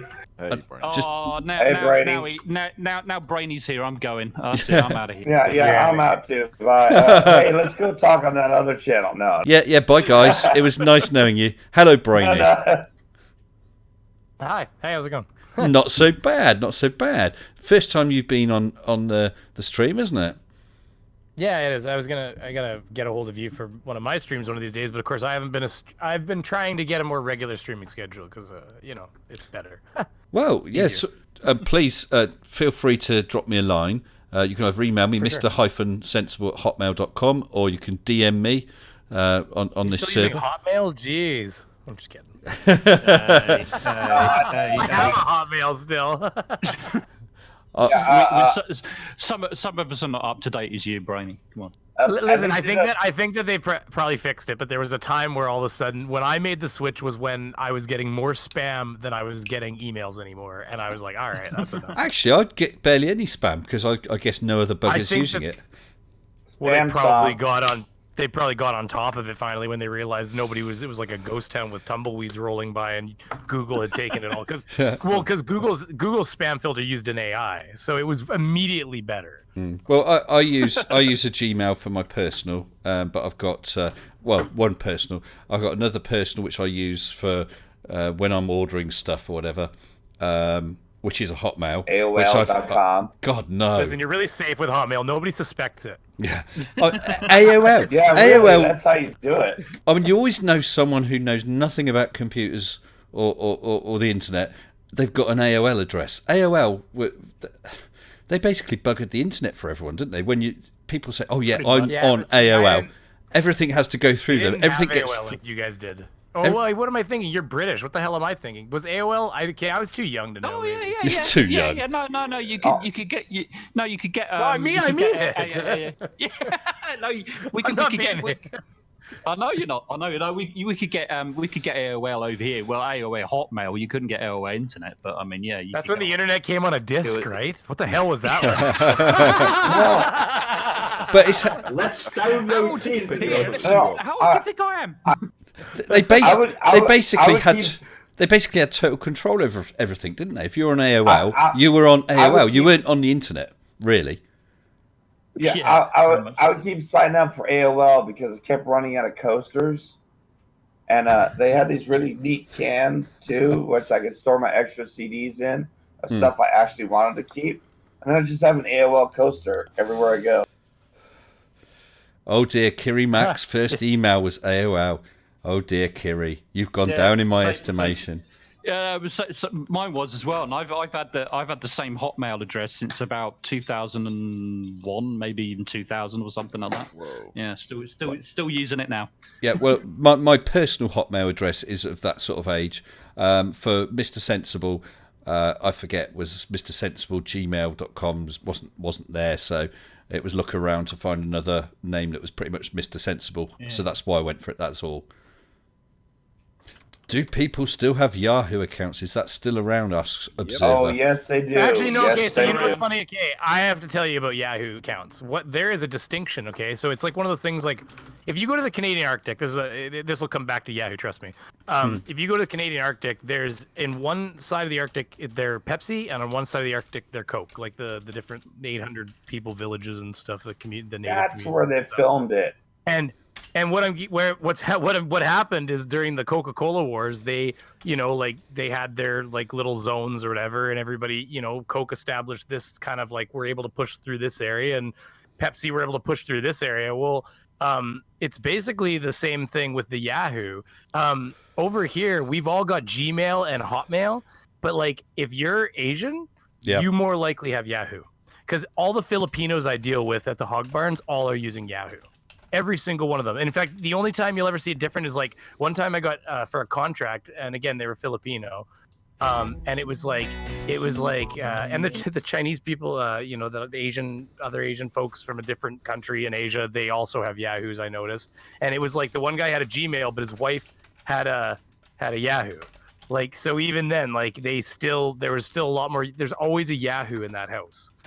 Yeah. So I think it's Yahoo's made it, like for instance, BlackBerry, nobody owns a BlackBerry over here, but if you went to India up to like a few years ago, even it was like 9 out of 10 phones on tables were BlackBerry. My missus used to have one. I thought they were ridiculous things with stupid little keyboards and the little nipple thing you had to rub.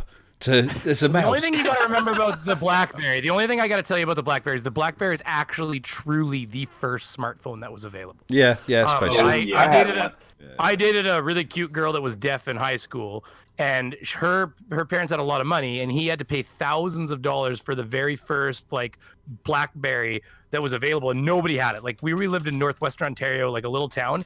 There was like she was the only one on that entire like 3/4 or 5/6 of the entire province that had a BlackBerry, and it was because she could type on the keyboard and send messages to her friends and stuff like emails and things. Yeah. And that was huge. Yeah.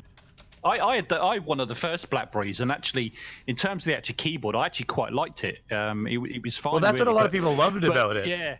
Yeah, but the thing was that obviously what made it worse and what was downfall was the software. Yeah, the operating system. Well, and then ultimately never bloody worked, did it? So I mean, tactile buttons were kind of cool, but then what happened is the people that thought they really wanted tactile buttons started eventually realizing that what they wanted was a full screen, because those tactile buttons, you can just have the buttons vanish and go away. Yeah, exactly. Like I had a BlackBerry, and I'll tell you, you put some gaming emulators on that, you'd make a perfect Game Boy out of it. Yeah. Well, yeah, that's funny. What I want to saying, what's wrong with rubbing nipples? Yeah. Hey, you could call it a primitive PSP. I mean, it was PSP before you had PSP. I mean, I got myself a Nokia E72 just because I wanted a keyboard, because I was found it more handy than the previous keyboards where you always had to type numbers and everything. I had that, but I was like, no, I want a keyboard. Is that a flip phone? No, it is actually like a BlackBerry. Actually, it had a highly advanced operating system, but it didn't last that long for me. But it did its job very well. I loved it. It was good. I still have that BlackBerry, and really, the only reason it died was because it soap barred out of my hand. Like I thought I had a grip on it, and well, guys, I just want to take this chance just to do a couple of shouts. First of all, let me just pass this over. Mr. Victory has done the artwork, which is scrolling behind me. The artwork showing tonight is called Passage of Luck. Passage of Luck. Anyone who's interested in the artwork can contact Mr. Victory using his email address, mrvictory77@outlook.com. He said he's had quite a few contacts and he's really, really appreciated. So thanks for that, guys. Give him a shout out if you're interested in purchasing any of his art. And next, I'd just like to say massive thanks to all my patrons. I'm so grateful to all my patrons, including new patrons Eric Hare, Timo, Warren J, Cheese Mondo, Brian A. Reed, Mr. Bozohead, and the newest patrons Thomas B, Sven Arngrimsson, Andy Woods and Glenn Chapman. Thank you all so very much.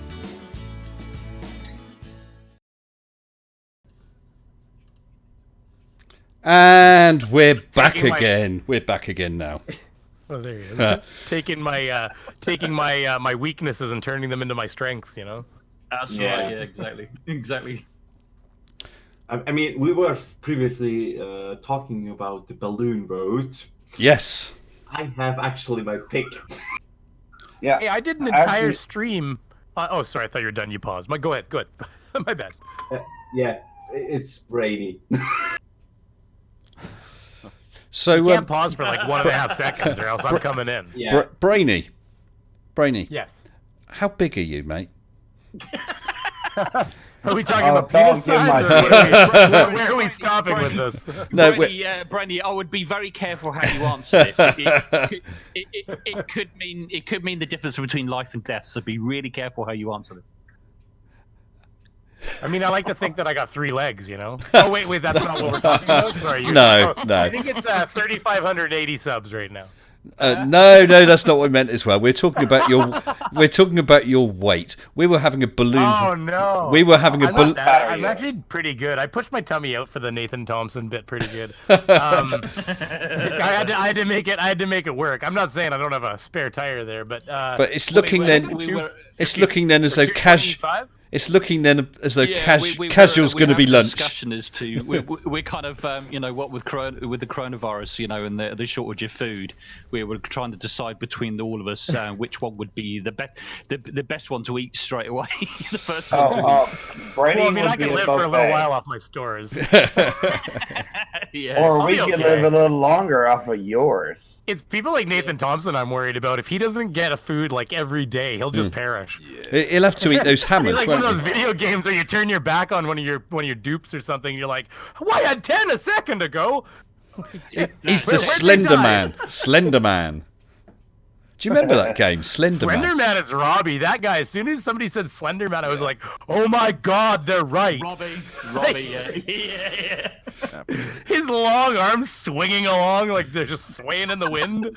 Like, oh my God. No.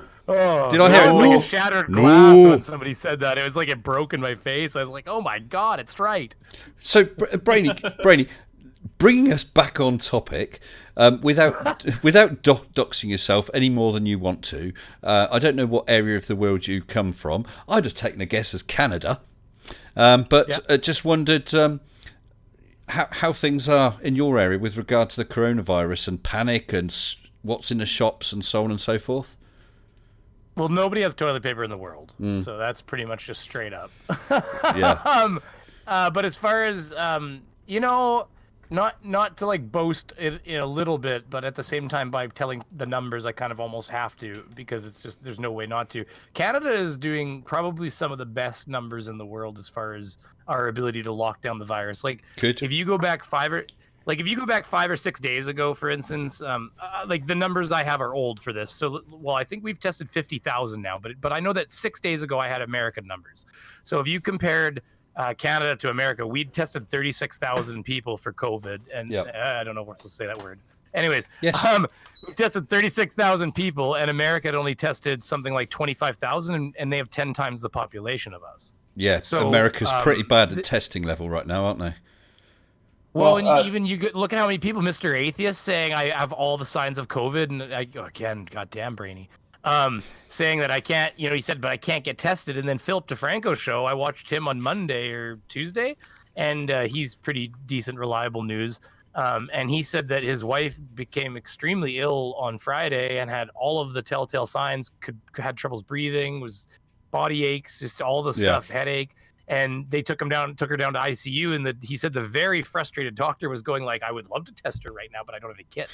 So they're kind of not on the ball with the testing. But to my own country, not to criticize another nation, to be on my own country though, we a lot of Canadians, we've got people out and about still, like every country's going to, but most Canadians are taking this fairly seriously. Good. And it's fairly empty. Like apparently my brother said that Toronto he's already left that area and went somewhere that's farther up north, smaller location to, not be in Toronto during a quarantine.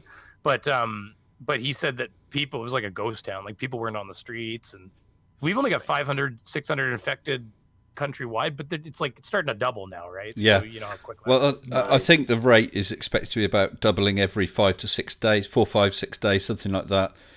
That's Well, scary. just to look at my own province, it's 0. It went in 1 week, 7 days. It went 0. Like we're the last province in the country essentially to get a detected infection. Right in the middle, low population, not a lot of international travel. So it's perfect storm to not get it very quickly, right?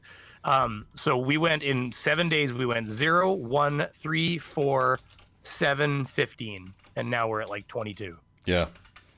Well, So I mean that's exponential enough. Yes. Well, Brady, you say you don't want to badmouth America. Well, I live in America, so I'll badmouth it for you. There you go.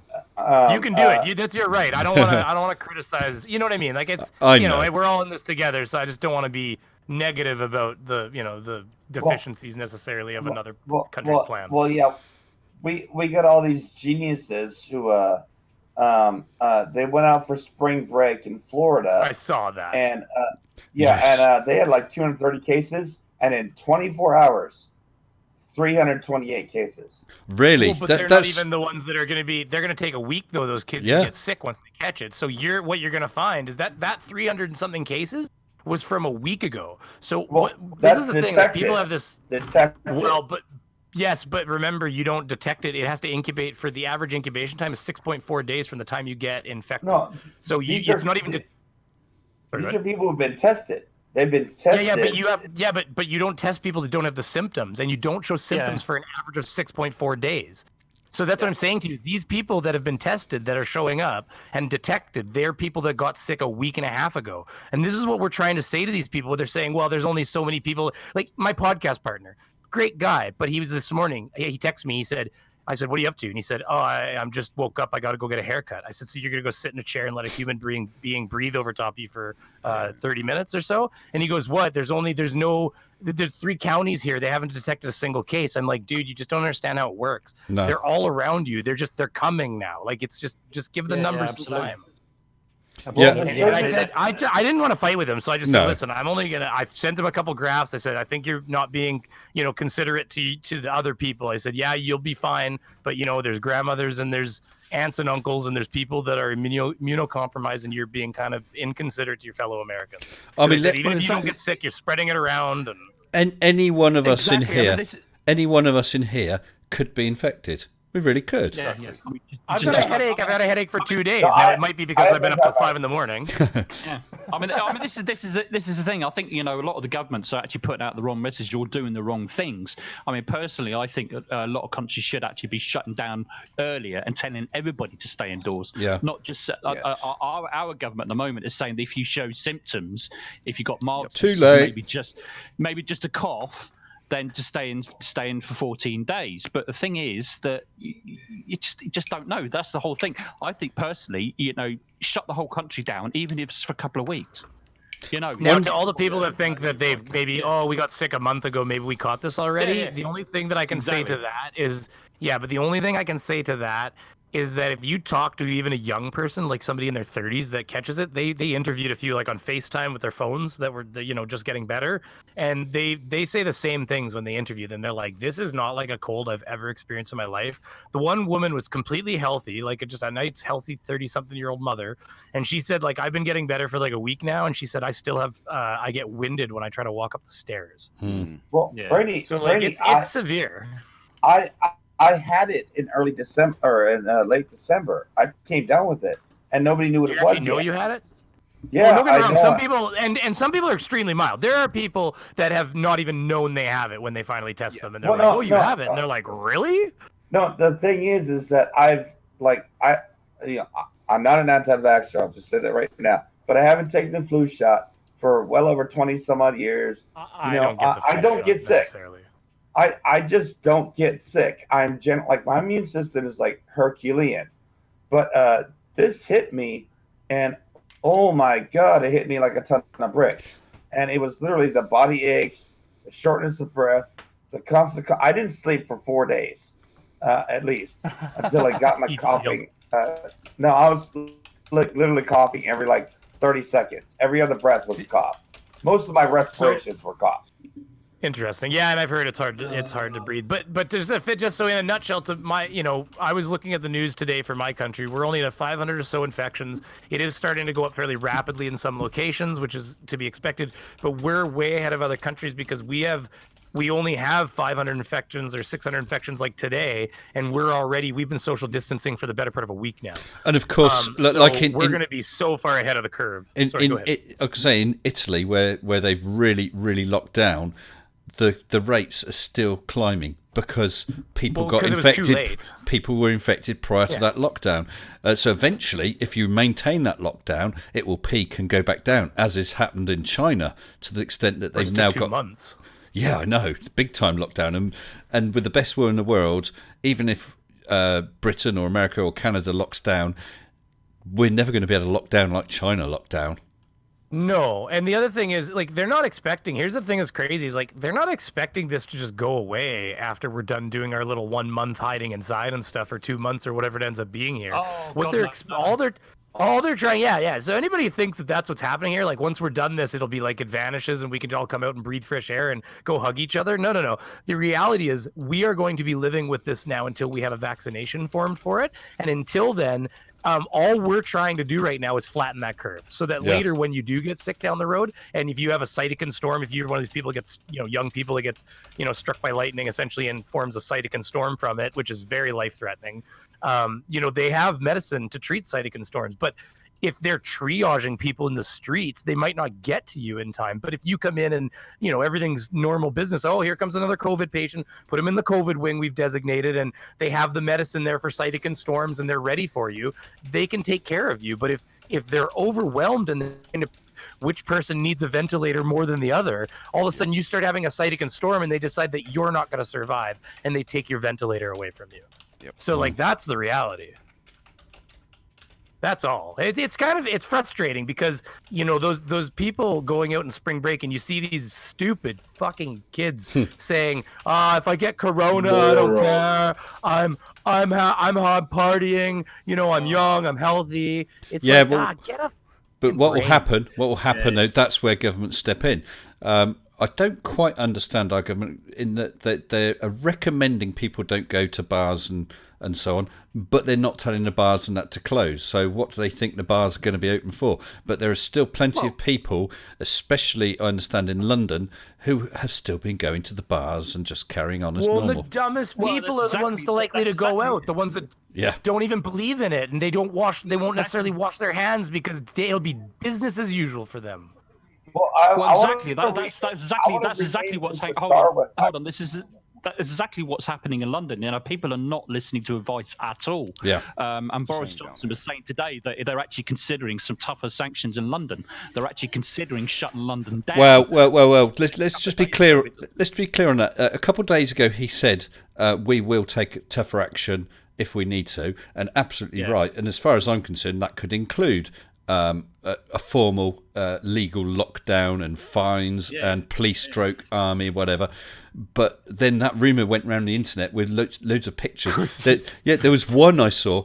It was pictures of these military vehicles, and it said these are headed to London, and it's going to be locked down. But the vehicles were on the wrong side of the road. It was a picture from somewhere else in the world. Well, like every time an American sees a picture now of some soldier, look, the Richie from Boston, he was talking, this is the slowest rollout of martial law I've ever seen. Well, they've got military trucks down the road. You mean the ones helping build the fucking hospital beds for the emergency shelter they know they're going to need in a week? Brainy, I just did Richie from Boston. I just did his video, I think it was yesterday. Richie. The guy's an idiot. An absolute idiot. Oh no, I know. Because he was rolling down the highway on those big lug tires. I don't know if you saw in his video, he was saying that gun owners and custom gun makers have let everyone down, and you should go talk to your militia buddies. He's basically, without saying it, he's basically asking people to arm up. Absolutely. Yes, absolutely. I tell you what, I haven't been on Facebook very much at all recently, but up until recently, I should say. And you just see, Facebook is the worst for it. The amount of misinformation. I don't even like Facebook anymore. I think it's terrible. Well, did you see the story, but the crap that's going around. I mean, not only the sort of like the conspiracies, but the amount of people that you can kill coronavirus by having a hot bath, or you can selenium. No, you just gotta take selenium tablets. You're good. Yeah, exactly that kind of thing. Or drink. Another one I saw was drink lots of iced water. Drink lots of iced water, and that'll kill it. Drink forgot masturbation. Okay, so hold on. Oh God. There's only one tidbit of fact to that, apparently, is that if you did have the virus in your mouth and you rinsed it down into your gut, it would be eradicated by your stomach gut, as most viruses do. Like even E. coli, just to add this little tidbit, E. coli originally was never really a problem for the human beings that ate it, because it would just die in our stomach acids. But what happened is, because we feed cows not their natural diet, they're not grazing the way they used to. We're giving them very like refined meals out of proteins and oats and things that we've made a cocktail for them in a lot of cases. We've acidified their gut, and what we've done is we've made it the new strain of E. coli that exists in our world these days is like acid resistant. Well, so now when you eat a hamburger with E. coli in it, it gets in your stomach and it propagates instead of dying. Evolution, bitches. Well, it gets past your stomach into your evolution, bitches. It works. Yeah, you're right. I didn't mean to cut you off. That's okay. I did like the one actually. You said, drink more alcohol. That'll kill it. So I thought, I'll do that. But that probably would work. Did you guys? I've been switching with this alcohol cleaner right here, and I'm just Did you see the stupid sort of Facebook social media stories that went flying around last night? Two of them. One is Tom Hanks was arrested, and the other was Oprah Winfrey was arrested for organising paedophile rings along with Harvey Weinstein. What? How do you say that word? You're already shadow banned. Absolutely crazy. My stream, and I'm not changing the subject, we'll go back to that, but my stream from yesterday actually stayed monetized, and I'm sure I said the word COVID. I say it like PIMP, like 50 Cent now. Well, we've said it on here. We've said it on here. You're gonna have men in black suits knock on your door anytime now, Beaver. It stayed. I'm like, how did that even stay? I was expecting to see either a copyright or a demonetized symbol, and it was green as ever. I was like, yay! Well, my copyright on that. It's like, whoa. My little video. Guarantee if you had it in the title, you'd definitely wouldn't be green. Yeah, absolutely. And for the record, I need that $3 in the apocalypse. Thank you very much. You were saying something though. Thank you, Phil. Thank you. I had a video out a couple of days ago, a little joke news story about all the loo rolls, and because COVID was mentioned, it got limited ads, and I sent it for a review. Then it got approved. I've done another one today, which actually has COVID in the title and as text as part of the graphic. Straight away, that was set to yellow, but I've asked for it to be reviewed, and I fully expect that will be approved. I think it just flags up, and bearing in mind some of the dangerous crap on there, it's just as well. This week, though, they wouldn't have. No, of course not. They've only changed their policy on those in the last week here. Well, the reasoning behind it is because as soon as they hit the news, they knew immediately Flat Earthers going to get on that stuff. So they're like, bam, we got to tell the algorithm, watch out for that. Because they knew that this information was going to go crazy.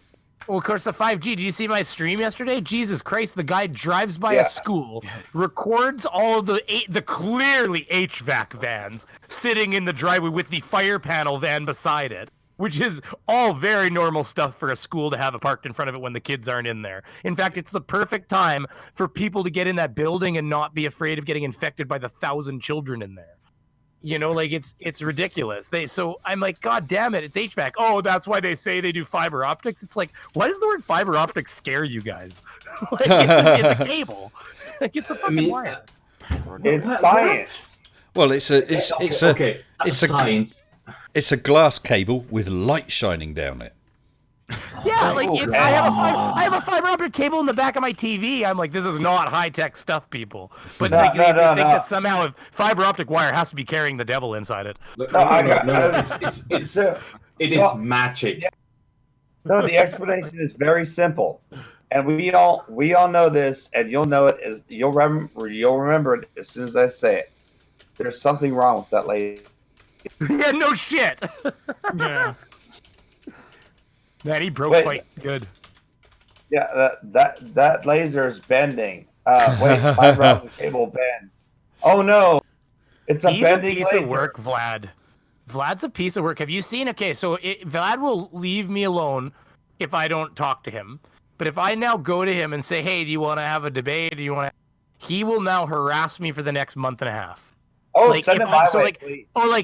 If I get a stream, like I'll stream with him and we'll get done. And by the next day, he'll be commenting on my video going, "Round 2, Beaver, when we doing it? And for the next 3 weeks, he'll be calling me a coward because I haven't round 2'd him. And I'm like, listen, my audience needs a break from you, Vlad. We need to take a break from you.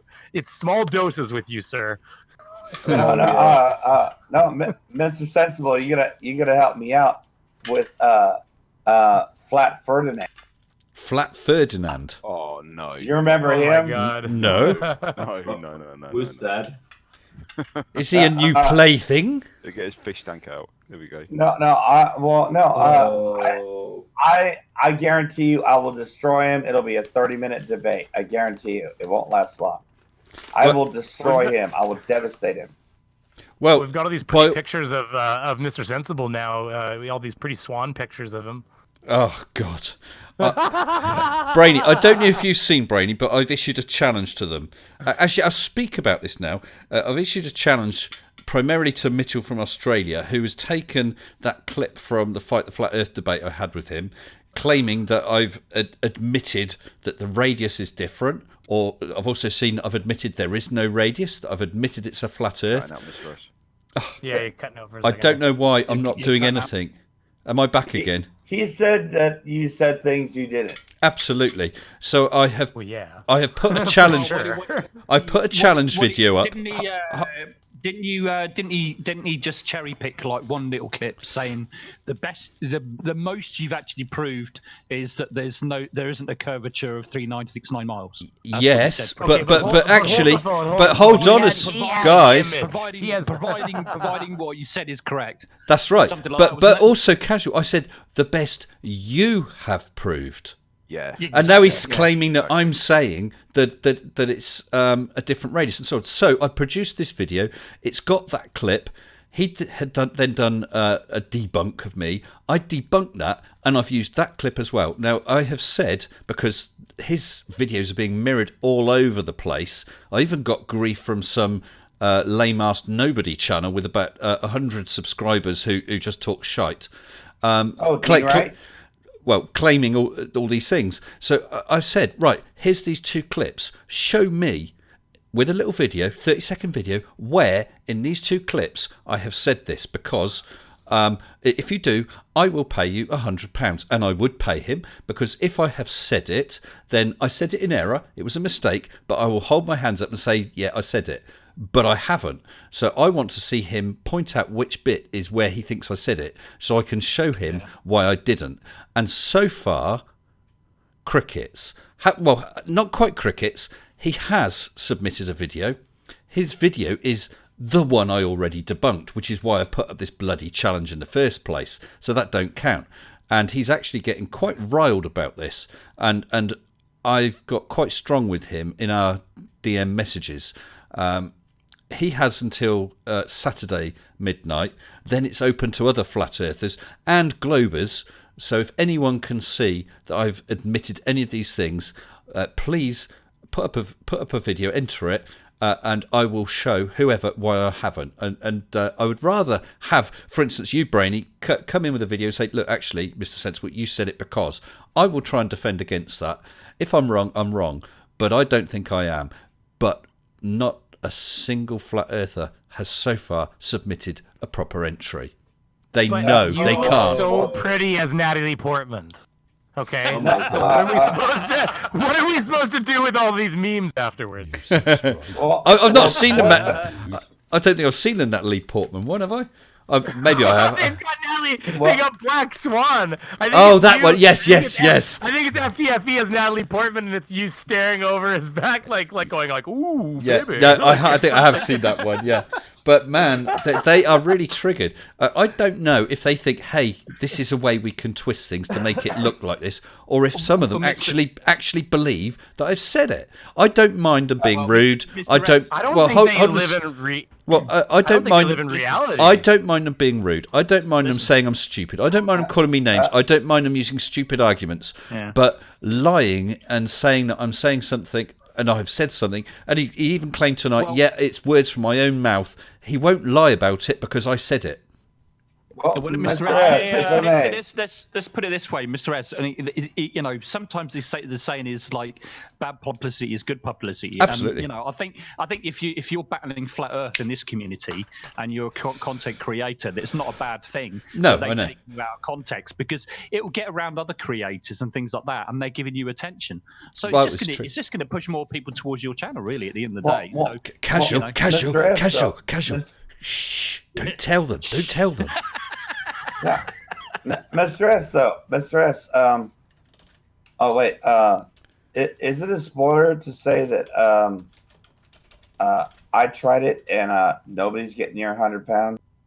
By all means, honestly, if you had a go and you can show me, I would give you the £100, which you could either have yourself or give to a charity. Okay, I cleared it with Mrs. Sensible. That's why it's only £100. I'm not going to be one of these idiots say, "Oh, I'll put up £10,000," because I haven't got £10,000. I can spare £100.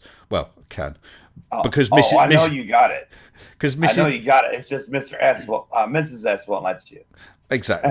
So that £100 is sat there. So all you have to do, Mitch, if you are watching, is submit that video. You have said that I claimed these various things. There is the actual debate. There is the debunk where I broke down your apparent debunk of me. So you're saying I said those things. Put up or shut the fuck up. And I don't often swear on this channel. Yeah. Wow. Yeah. So there we go. Salty, sensible. Here's what I had told you about my podcast partner going out. Like he texted me right now and he said, "Wow, I've just been working nights all week, so I've been trying to stay away from as many people as possible." I'm like, "Did you ask how many people the person cutting your hair saw, or how many people the people they saw?" Like it's not logical thinking. It's still it's like saying like, "Well, I mean, I haven't seen anybody, so all the people I'm going to come in contact with must be safe." Well, besides, let's face it, the more like we talked about, the more the people that are out right now, the people that are going to go out their daily lives and pretend nothing's happening are the people that are more likely to not be taking precautions and to be damn the world. I'm going to just keep going out. So I just personally think the kind of people that are, other than having to run to the store to get something you desperately need, trying to take as much precaution as you can, the people that are out just doing their daily, they're the kind of people that really are the kind of people that are more likely to catch it just because they're not going to be thinking about it because they don't want to. That's their whole point. Well. Also, the people that are going out and they think that putting on a mask that they don't need, that it's not effective for them and it's not going to protect them, they're putting on that mask for a false sense of security. There's that mask could have gone to where it needs to be because it doesn't work. Misinformation on. That's not true. There's misinformation on the masks. The truth about the masks is that they don't want us buying them because they need them for healthcare professionals. They do work.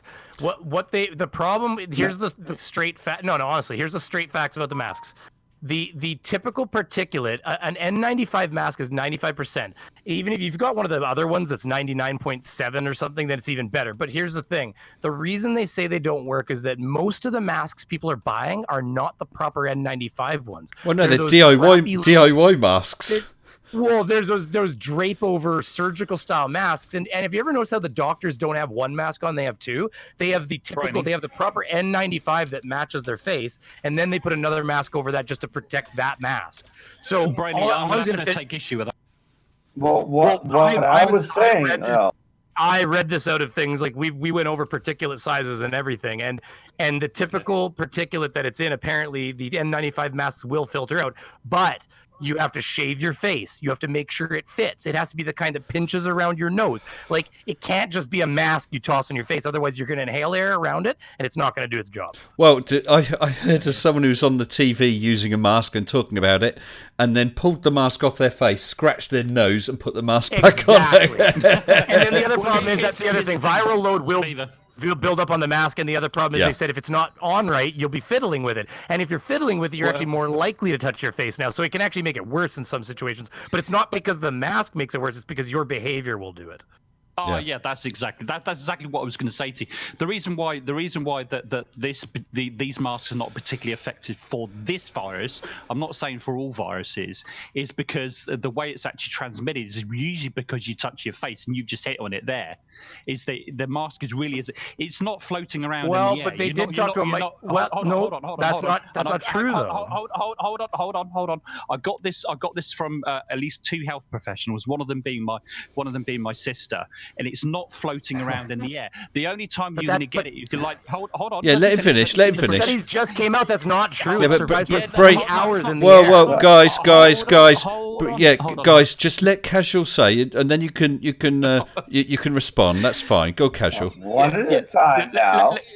Let me finish what I'm saying. Right, okay. It's not floating around in the air all the time, right? They're likely to get it through the air. If somebody's actually coughing or sneezing next to you, then yes, in your close proximity to other people, then yes, if you're in big crowds, it could be very effective in that way.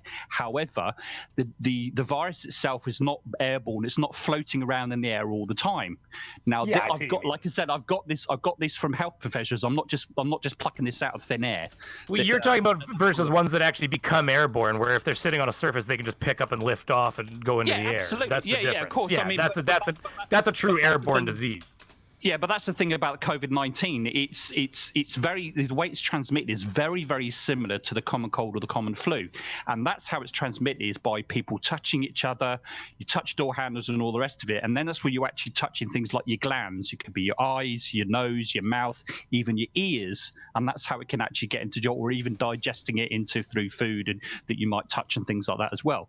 That's how it's been transmitted. But it's not. It's people are walking around not anywhere near people wearing masks. And that's just not going to do anything for you. Yeah, of course, exactly. Oh yeah, no, exactly. But but like for instance, I've thought of having one of my N95 masks in my jacket pocket, so that if all of a sudden I'm in a building and all of a sudden some person starts just spewing and sneezing as they walk in, I'd probably put it on. Yeah. Because I mean, you're like, okay, well that's a biomass that just walked through the frickin' door just now. Brady, though, like you're talking about sitting down. Okay, now think about, like, I don't know if you people watched very much. Okay, but you see someone people like scratch sit their down. face all day long. Yeah. Well, no. Oh, hold on. Yeah. Okay, right. They sit down on the bench or whatever, right? Like it's outside, right? And whatever. Now, let's say somebody who was infected had sat on that bench before. They had no awareness of it. Even the person who sat on that bench had no awareness of it.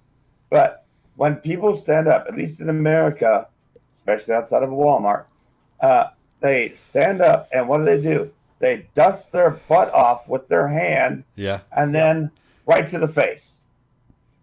That's actually true. Yeah, and even when I was talking to somebody about it at the grocery store, and I was wearing my leather, like I didn't want to look like a freak, so I didn't wear like latex gloves, but I wore my leather driving gloves because I thought, well, this is a good way. It's cold out. It's a good way for me to not look like a freak, but still protect myself. I can wipe down the gloves with some Lysol when I get home, and so I wore my gloves. Well, we're sitting in there talking about it, and she's holding the shopping cart, the older lady that I know that I'm talking to, and as we're talking, she reaches up and scratches the edge of her nose with, like, okay, she does the knuckle thing with her finger, but that's not good enough. Yeah, no, of course it's not. No.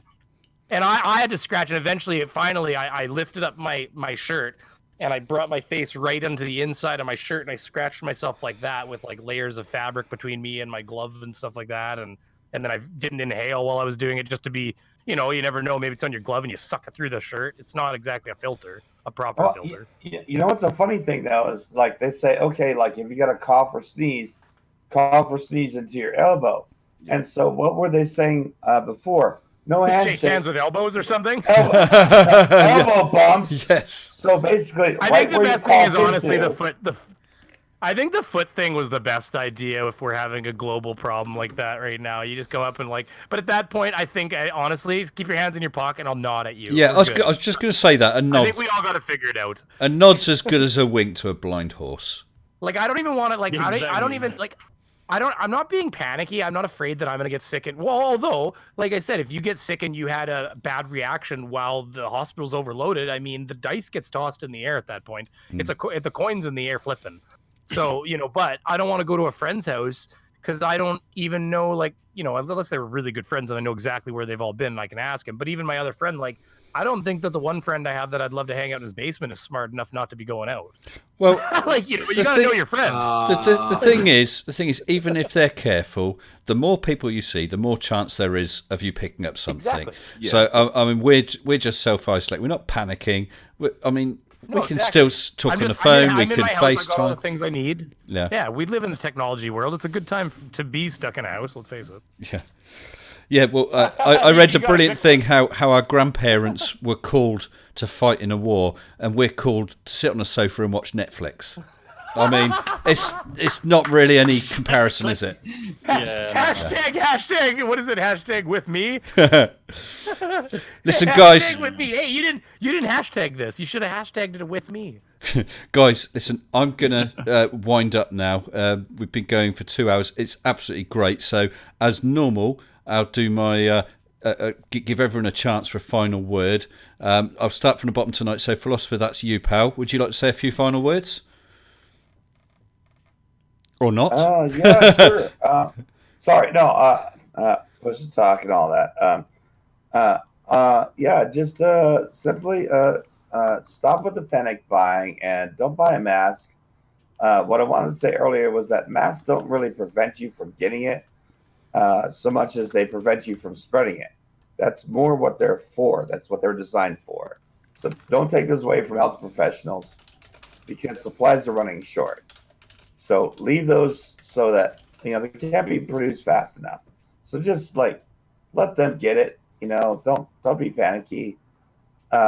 We've lived through worse than this. It's not a big deal. And watch out for flurfs. And Nathan Thompson is not edible, nor recyclable, nor compostable. Cheers, philosopher. That's hazardous waste. So dispose of it properly. Or lock him up. Okay, Flint, any final words, sir?